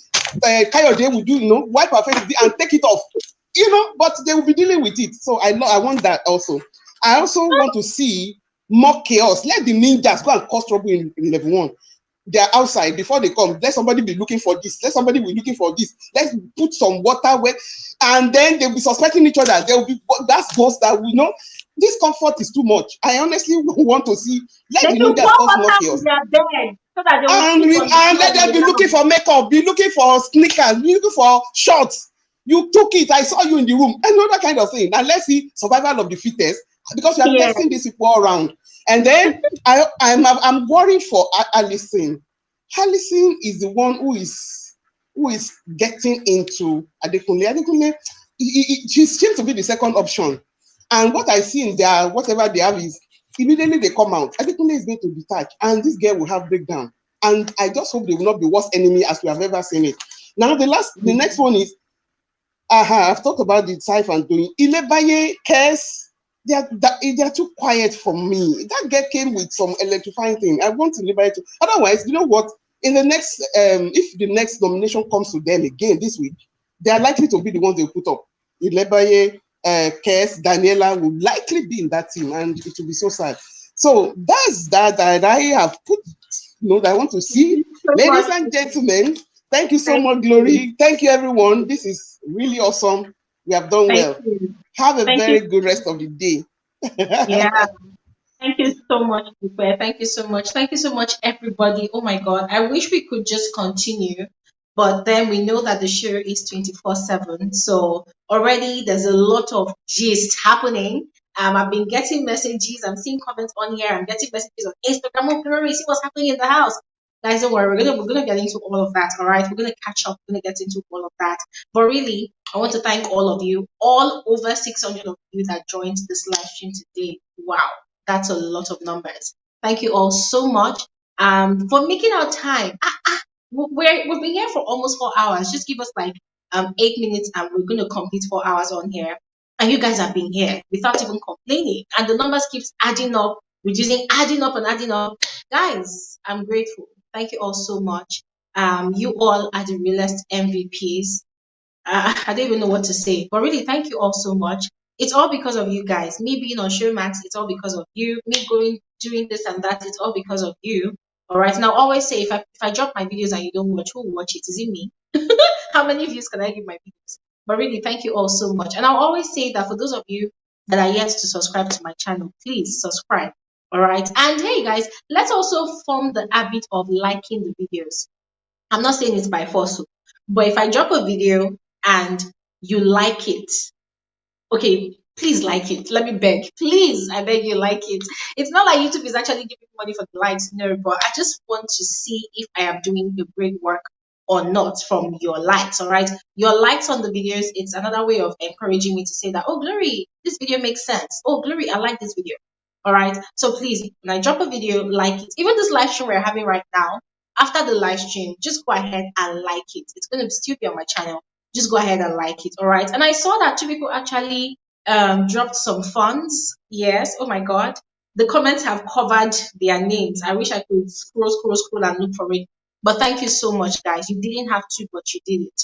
Thank you so much. I am really grateful. What else? Yes, about the channel membership. Guys, I'll just say this again.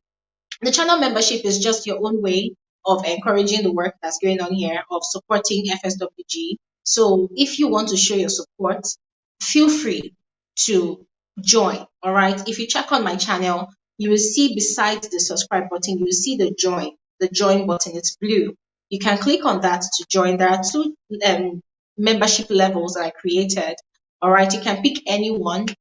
We have some members already. There's Dupe Omiwade, there's Nutricia, there's Erica, there's a lot of them like that. So if you want to also join, yeah, please go ahead and click on the join button.